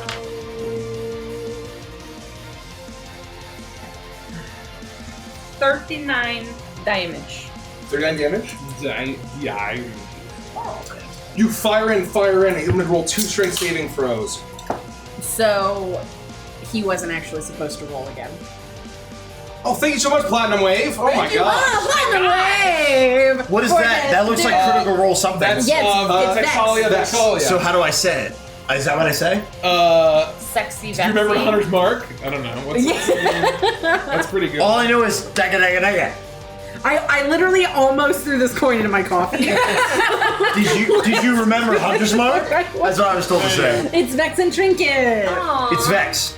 Vexalia. Did you remember Hunter's Mark? That's Are you all I ready? got. Shut up. I'm Shut sorry. up. I'm trying. Just shut Shut up. up. I'm trying. Shut up. Just shut up. Shut up. You're prettier when you're quiet. Ain't that? I'm sorry. I'm so sorry, chat. We're gonna. He has already failed to have iBite attached to him. So he doesn't roll again on this. He would just roll again at the end of his turn because he is sickened. So he has disadvantage on attack rolls and ability checks. Got it. So he looks sick and he's puking. Yes. Okay. With that, he's going to stand up. He fails and he falls down. Then he stands up and you have his movement. No, he doesn't fall down. No, from manually. Oh, okay. Yeah. And how long does iBet last? It lasts for a minute. Okay. And so as he looks down, he just says, he looks like he's trying to run, or he looks like he's considering it. And you see all the slaves are running. You see that a Chromog is making his way, and he's looking around, and you kind of feel some rumbling. And so he's going to make 2 disadvantage attacks. One on Vandris. You feel some rumbling. Disadvantage. On Rodak.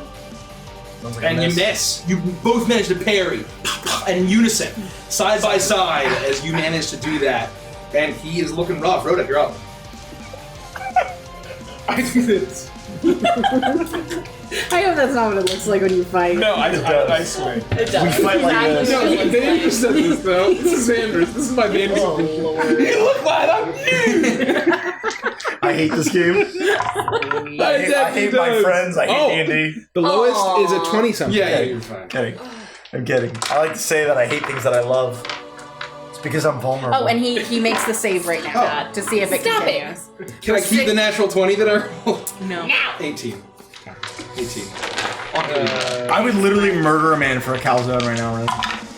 Don't murder me. He'll give you that.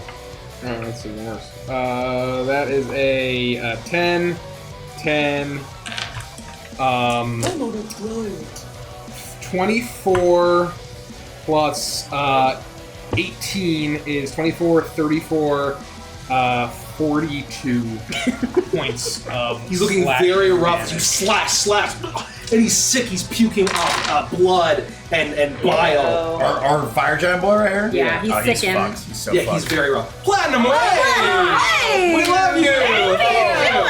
So this We're is not a Grog cold. is Scanlan. This is the last one. We're gonna have to go down and get more does a coins. thing Oh, where no, he... we got a floor So coin. Grog floor does a thing coin. where he DMs his We'll own do the thing. floor coin. Titties and penis. He makes the map with boobies. Yeah, that's And true. then who's the other one? Scanlan? What does he say? Oh, it's Big B's hand. He says, what's one of his catchphrases? Bidet. Shut up. And then I know Scanlan makes parody songs. Shut up. Oh.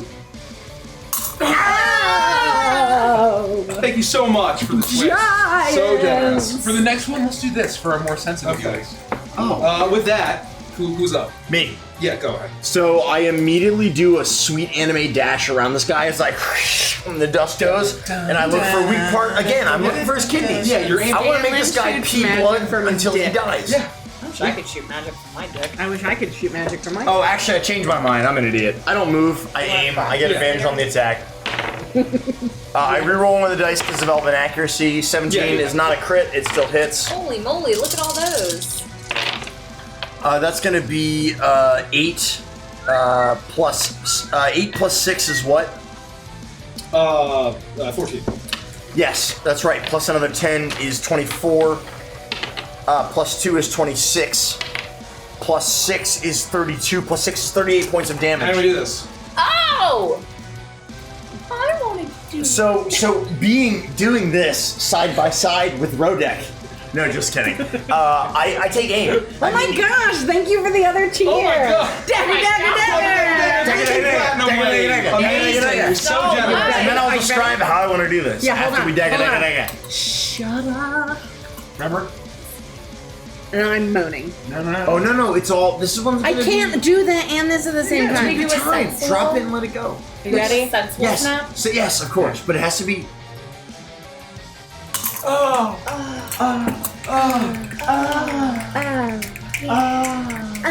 So while this creature, while this fire giant is in hand-to-hand combat with my friend Rodek. Oh my god!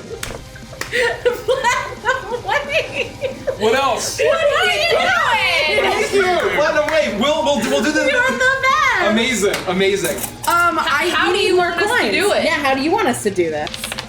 I'm gonna give Platinum Wave the description on how I kill this fire giant. That's what I'm gonna do. Yeah. That's what I'm gonna do. How does it so die? so Platinum you've got a minute. You've got a minute. I just need 60 to. seconds. Type in the description how you want Vandrus to kill this fire giant. You ready? You've earned it. You fucking earned it. Are you ready? Yeah. What are we doing this time? None of this. I don't like that either. There's jazz hands. No, jazz hands Who gets is. thumbs up for? Can we do jazz hands then? Can we Yeah, we can do jazz hands. Do it. Do it. We can do jazz jazz hands. hands. Jazz hands. What you said. No, jazz hands. I'm calling it right now. Perfect. I hands. got it, Platinum. I got it. I'll I need a try it. cigarette. Ready? Are you ready? Yep. And we got one more. Yeah. What are we gonna do for the next one? I don't know. I'm getting suggestive. I gotta back off. But she's gonna cut me off. I can't do that. My So tears when all you drop fucked it, up. once you drop it, we'll I'm gonna activate. give it the old angle Once you thing. I drop- don't know how to do So it. then How do make you her do it? drop. I'll show you. We'll all have a lesson. Ready? Like this. You wanna put like this. Twist and go. Twist. Yeah, you got it. No! I don't understand. No. If it Now doesn't twist. work, it doesn't work. But you gotta go the way. No, you gotta go the way it works. Yes. Okay. So whoever can't do it, has to drop the Get coin. ready for this. All right, is everybody able to do it? Yeah. Okay. Are you ready? All right. So Are you drop the ready? coin. We'll do it. Are you ready? Yes. Well, then you have to shut the fuck up. I'm gonna give the dingle dangle. This is for Platinum Wave. I love Bradley Default. Oh, I missed it. No, it's okay. It was plastic. That's hard. It is plastic harder isn't weight as much. It doesn't have the weight. It doesn't have the weight. What's happening? We'll play Dungeons and Dragons. Okay. We'll get. All right. Clean blows. There's a lot going on. All right. Encounter. So Vander's true strike. He sees his good friend Rodek Stonehearth engaging in hand-to-hand combat with this creature. Vandrus, he rears back. He lunges back. He thinks. He sees it. There's an opening to the chest.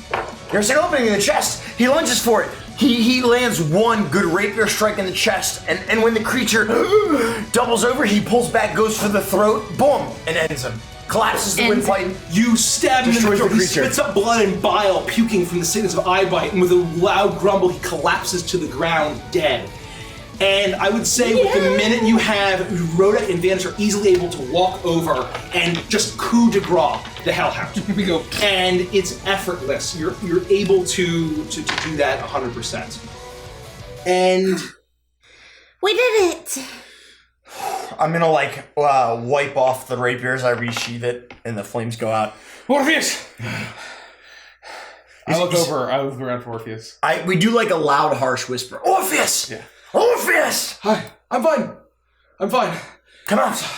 Where is the fire dwarf? I told him to go back. He said to kill the bitch. Said to kill that. Even if he died, even if all his people died, to kill Anziri. They all know we're here. They've been screaming. We don't have time. I mean, I guess we can. I don't know what lays beyond. Friends, and you see all of these slaves around you that have all taken cover as they all begin to peek out from behind their various workbenches, their various places of cover. As you see the slain bodies, you hear the howling and gnashing of the hellhounds as they are viciously barking and roaring, but they are penned up in the kennels. No giants to let them out. You feel some rumbling in your feet. And finally, the final rumbles of battle have finished. And suddenly you hear in unison screams of agony. Oh no. The faces of the slaves are all around you. The volcanic shackles around them begin to glow red hot. Most of them collapse onto the ground, screaming in pain, as the ground around you begins to rumble, and you hear a familiar voice call out from the crevice beyond the foundry. You should probably stand down if you don't want every single one of the slaves to die, and especially if you don't want dear Estelyn Mossgrove to lose her head. Hearing that, I will sheath my weapon and basically put my hands up. As bits of rock and debris fall from the ceiling above you, and the foundry shakes, a huge shape rises from the magma flume. You You see dark gray skin, cracked and glowing with molten orange, relatively small chitinous legs, a long segmented body with a maw dripping with magma-like goop as a massive lava worm with plated black steel armor looms over you. Standing atop this beast is the Afrita you know, Enziri. Finally in the flesh, as you see her large, red-skinned Afrita body with just as much skin exposed as armored in similar black steel. A brass choker around her neck adorned with bright orange feathers. Unchained manacles around her wrists, ankles, but dark chains connected to two sharp brass-colored scimitars that glow with molten power. One sits at her hip, but the other is pressed firmly against the throat of... This is very loud. Pressed firmly against the throat of a soot-covered elven woman. Her reddish-brown hair cut very short, her face worn and tired. Despite the blade at her neck, there's not an ounce of fear in her eyes. Enziri's arm, her left arm, clutches Estelin Modstrove tightly to her body. And in the left hand, she holds what looks like a single link of chain carved from molten rock that is crackled and glowing with magical energy. It seems to be of the same make as the armor as the shackling of the slaves. That's right. Grudo's new advisor is good for something, despite meddling with my plans, giving terrible military advice. I know that this pathetic, tiny humanoid is the reason you all came. And with a slip of my wrist, I can end it all here and make your long journey all for nothing. The Afrita hops off the worm with the elf in her grasp to land at the rear of the foundry. As the beast, the worm, lurks back and turns his eyeless face in your direction at the ready. Annulin, right? What do you want? A sick smile, her almost fiendish-like teeth is almost a sneer, razor sharp. If you want to save your poor mother's life, you and your friends will put on the shackles in the crate near you and submit to me. And then I'll let you all live as my property. All of you will be my property. And then you'll all be alive as you witness my work. You all become my slaves and watch the world burn. And if any of you try anything clever, Estelin and all of these innocent humanoids are dead. I'll let you confer. Weigh your options. And she stands, gripping your mother. So we put on the shackles and that's it? I won't do it. Neither will I. No. I will not be anybody's puppet. Not for anything. We can't just let her die. If she kills Annulin's mom, she has nothing to bargain with. Nothing. She won't do it. And if she does... And I touch my hand on my pack. I will hope that Baba Yaga will see us through this. But I won't do it. Well, I agree with you, and I think that you're right. It's Annulin's choice to make. No, it is not Annulin's choice to choose whether I am shackled and chained to that thing for the rest of my life. Could you convince her? Silly. None of us will be shackled. You see his eyes, Orpheus' eyes, linger on Enziri. And he kind of reaches his hand back to check his pack. Do you promise, no matter what happens, not to do anything? I have an idea. No, I don't. Orpheus walks up to you, and he kneels down. Sylvie, Orpheus? I have a very nice right arm. Okay, Can we make a fate pact? depends. I want you to not do anything stupid. Don't get all of these slaves killed. And if I die, whatever point, you can hack off my arm, and it's yours. Orpheus. And my ghost will be happy with it. I won't even harm you. I won't die. I just have an idea. Okay. I don't like this. What are you talking about? It's fine. What's fine? Yeah, okay. How do we do that? How do we do what? Fey pact. No, I don't want to make one. I just promised that I won't do anything. You're trying to do good. I'll let you do good. You promise, all of you. Yep. It's not going to get us all killed. Promise what? I don't want to promise that. We're gonna let him make whatever choice he's going to make, and we're not going to try to intervene or stop him. And if it results in his death, then he consents to me having his left arm, but I don't have to make a fey pact to do it because we're just best friends, and best friends keep your promises. If for even a second, I believe that Annulin's mother's life is in danger. I'm acting. Her life is not mine to gamble. That's exactly why I'm doing this. All right. I have done terrible things. Evil things. And it's all because I wanted to be free, and at what cost? I didn't care, but now I can do something. Allow me to make this all right. Okay. I can't make up for what I've done, but it can close a loop. Yep. I have an idea. Okay. And it's crazy, and it might not work. Probably won't. But if it doesn't, leave me. Yep. The moment that we say no to putting the shackles on, time is limited. Make your choices wisely. I will. Let me do the talking. I know her. All right. His eyes linger back over to Enziri. May he watch over you. And I give him guidance. Thank you, friends. As you see that he's very serious, and then as he stands back up from kneeling. Are we doing something like, is this going to take a while? What do you mean? Because Platinum gave us another twist. Yes, and let's I give want him a twist. Yes, let's do that. Let's do that. Thank you. I promised that Thank once you. the cutscene were over, we would do this. So, are you ready? Are you ready? Yeah, we're getting into crazy stuff. Shut up. I'm scared. Oh! Thank you. You're the best. Thank you so much. Thank you. Thank you. Now we can get back into serious shit. Buckle the fuck up.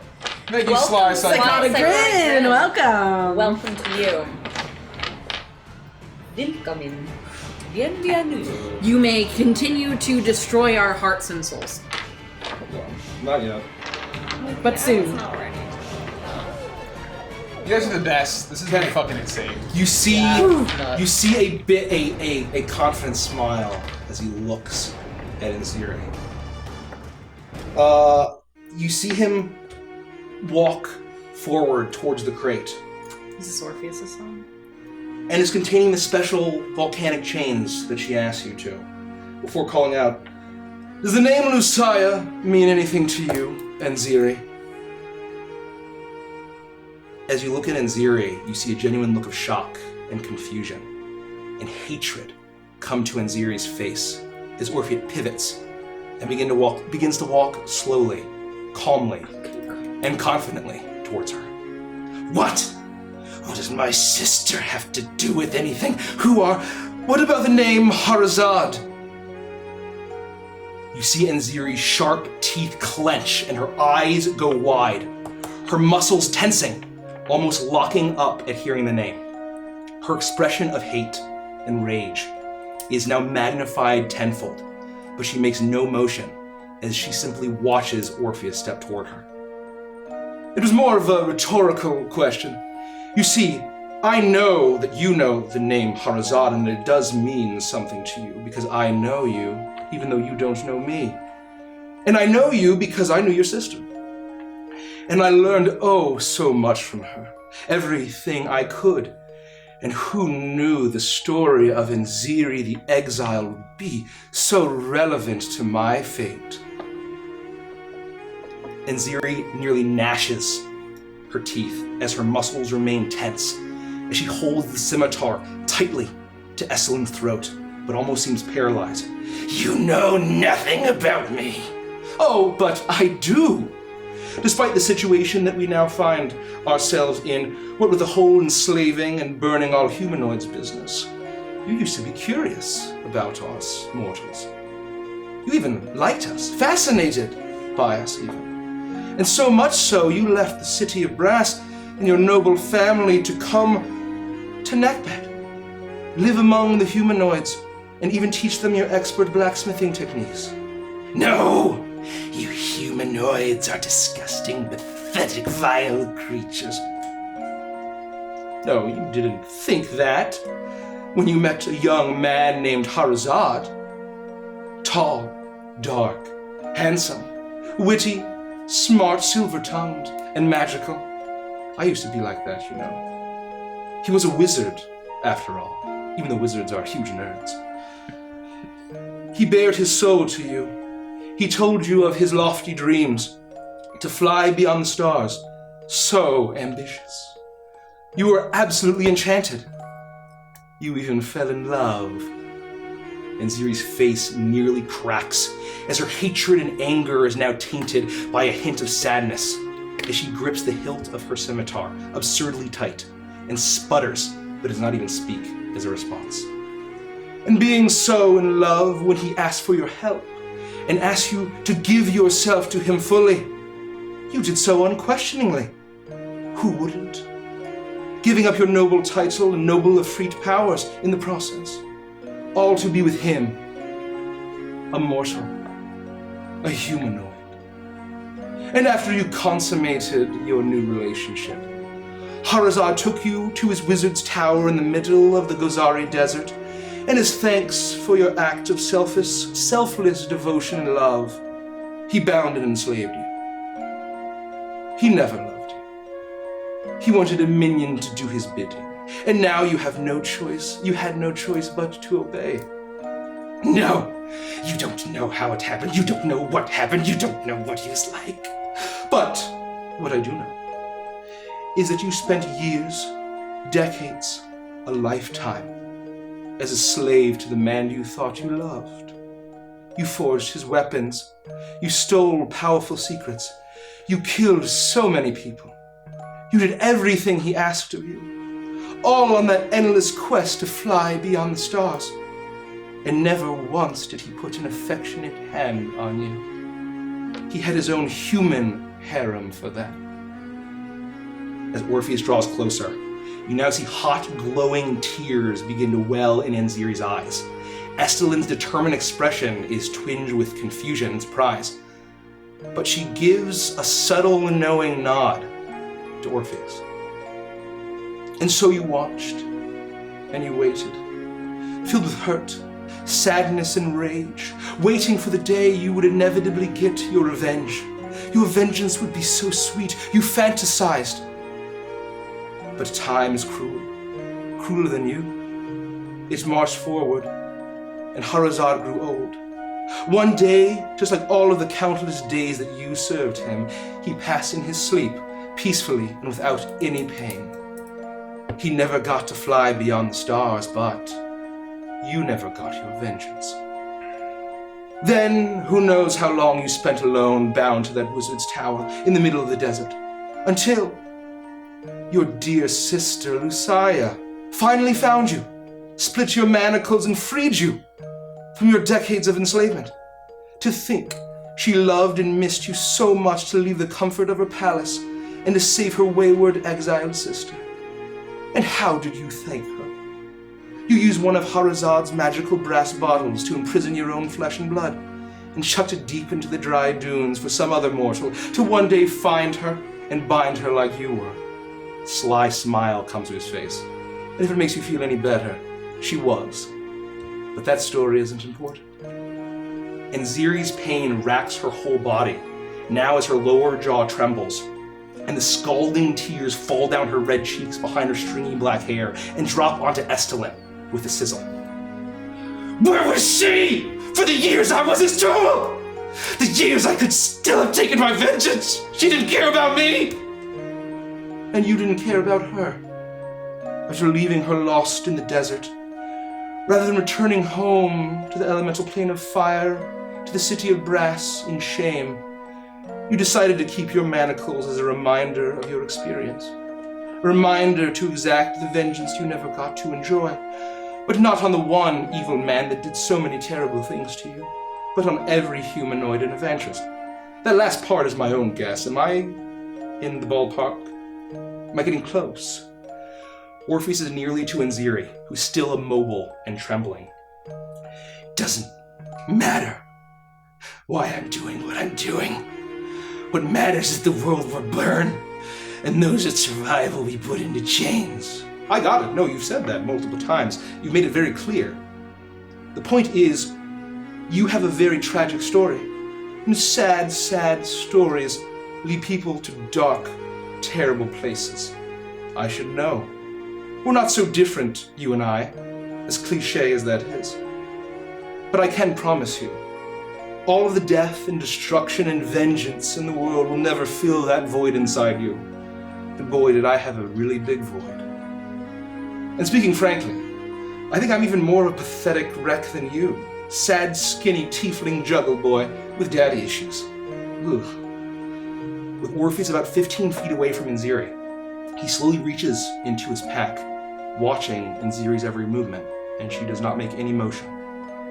He pulls out 3 balls and begins to juggle. And you notice the 2 of them seem to be brightly colored, purple and red, but one seems to be a clear, glass-looking orb. See? I can juggle! Nziri seems confused, but her pain-racked face seems to be seeking something, after she heard her own story told to her, possibly for the first time ever, as Orpheus nearly closes the distance between them. You are wrong! You humanoids are all wrong! You're filled with nothing but lies! Well, I suppose there is some truth in that. Honestly, most of us humanoids are good folk, but me, I am definitely a liar. And I am definitely a great liar. And also, being a juggler has taught me how to be great with my hands. Suddenly, in one lightning-fast, fluid motion, Orpheus moves like a blur. The balls that he was juggling fly forward, 2 of them hitting Nziri in the face as she stumbles back slightly. In the same motion, you see the glass orb glow and touch Estelin. With a flash, she's suddenly tiny and enclosed inside the ball of force held within Orpheus' right hand. Moving just as fast, his left hand reaches up and yanks the volcanic chain link from the Ifrita's hand and chucks it into the vat of molten metal. It melts instantly, and you see the hot glowing chains and manacles rumble and crack and turn to ash on every slave around you. The screams of pain and agony dissipating. As Nziri collects herself, Orpheus turns to all of you, and with a wind-up, he delivers a powerful throw of the encapsulated Estelin towards you and calls out, Evangeline stole it from me. I'm sorry I kept it from you. I'm sorry for everything. Thank you for giving me this. Thank you. Ah! You see a burst of flame engulf Orpheus as he cries out in pain. Swirling, fiery energy flashes around him and shrinks back down. Your guide, your companion, your friend is gone. Nziri stands tall and furious, the tears of rage flooding her eyes and streaming down her face. As she surveys her defeat, the massive worm slithers forward and scoops her up. It doesn't matter! Nothing matters! You can't stop me! I don't care what it takes! The Phoenix will hatch, your world will burn, and all of you will watch! With a rumbling shake as you catch the orb, Anulin, your tiny mother inside, the massive lava worm rears back, and the Ifrita atop its head dives into the magma to burrow deep into the volcano. And that is where we'll end the session. Holy shit. So he disappeared? He ignited and fired, and it's gone. And was gone. With that, thank you for the sub. Thank you again, Platt, for another twist of Thank you. Oh, sorry. Yeah, sorry. I feel like we're gonna need that next session. Can we add to it? Yeah, I've got one more. I want to cry. Shut up. We do have to do it then. Get sexual for just a moment. It's a sad sexual. It's a sad sexual, but thank you so much. Thank you. We're not done though. We're not done. What's we are doing it. Well, Like, you Nick, suck. Mike, what's Adventures in Chill? Advantage and Chills, we all talk about the session, we talk about our favorite moments, our least favorite moments. We have theories, we have questions, we just chill, we answer your questions live. It's for the subscribers only, but if you're just joining us, you get a 5-minute preview. So that is what we do. And there's a lot to unpack here, there's a lot to talk about. Oh my gosh! Platinum Wave! What are you doing? Oh my gosh! For Orpheus. I'm gonna add 4 more of these guys. Thank you so much, Platinum. You're so generous. We hope you stick around for Advantage and Chill. Thank you. It is a sub only stream. Shut up. Oh no. Oh! Oh! Oh! Oh! Suck me to hell, Sam Raimi! There we go. Oh. Thank you. For Orpheus. For Orifice. For Orifice. We put them all in the orifice. For Orifice. Fuck! Oh my god! Oh, so Adventures and Chill. Adventures and Chill, Oh, yeah. we are going to turn the stream off. We're going to re-go live for everyone who's subbed to us. If you're not a sub, you get a 5-minute preview. We talk about the session, we decompress, we talk about theories, our favorite moments, we answer chat questions. We essentially just hang out and try to overcome whatever it is that we had to deal with this session. So if you haven't seen it before, check out the preview. If you're a sub to us, then we'll see you there. And if you're not a sub, consider doing it, because we're kind of cool. And if you don't want to, that's all right. That's all right too. Do whatever you want. Yeah, do whatever you want.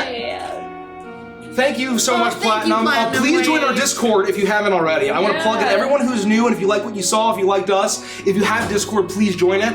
If someone could put the Discord command in chat, I'm we'd really doing it appreciate right it. now. Thank you. Thanks. Oh. And so, yeah, that's the best way. We really loved hanging out with you. Sunday. What are we Oh, doing? we'll be back on Yes. Sunday for Curse of Strahd, so if you want to join us for that, we're probably getting into Castle Ravenloft this Sunday, Yeah. so that will be exciting. And then we'll find out what happens next on Adventures Prime next Wednesday. Yeah, next And Wednesday. Sly Psychotic Grin says, how do you sub? How do you sub? I think there's a button. There should be a purple button that says subscribe or sub. Oh, it's not on mobile though. You can't I subscribe think on mobile? they added it to Apple. Oh, they did. Yeah. Yeah. I just don't know how to do it because I'm already subbed. Yeah, how do you sub? Does anyone on mobile know we're how to glad sub? that you found us, Yes. Platinum. Yeah, so please, yeah. Thank you. Oh, Stack Oolongs! Thank Oh, thanks, Stack Oolongs. Thank you so much. Sly Psychotic And thank you, Grin, Platinum. are now subbed. Yeah. Oh, Platinum. We'll see you on Sunday, or we'll see you next Wednesday. Thank It's been you. awesome having you with us. Thank you so much. You're so Have generous. a wonderful night, Platinum. Thank Oh you. my Thank you. Have a wonderful night. Oh my Hopefully see you on God. Discord soon again. Love you. You are crazy. We are ready to cut over. Yeah, we're gonna cut over, so we'll see you in seconds. Stacked Oolongs is my Stack favorite it. kind of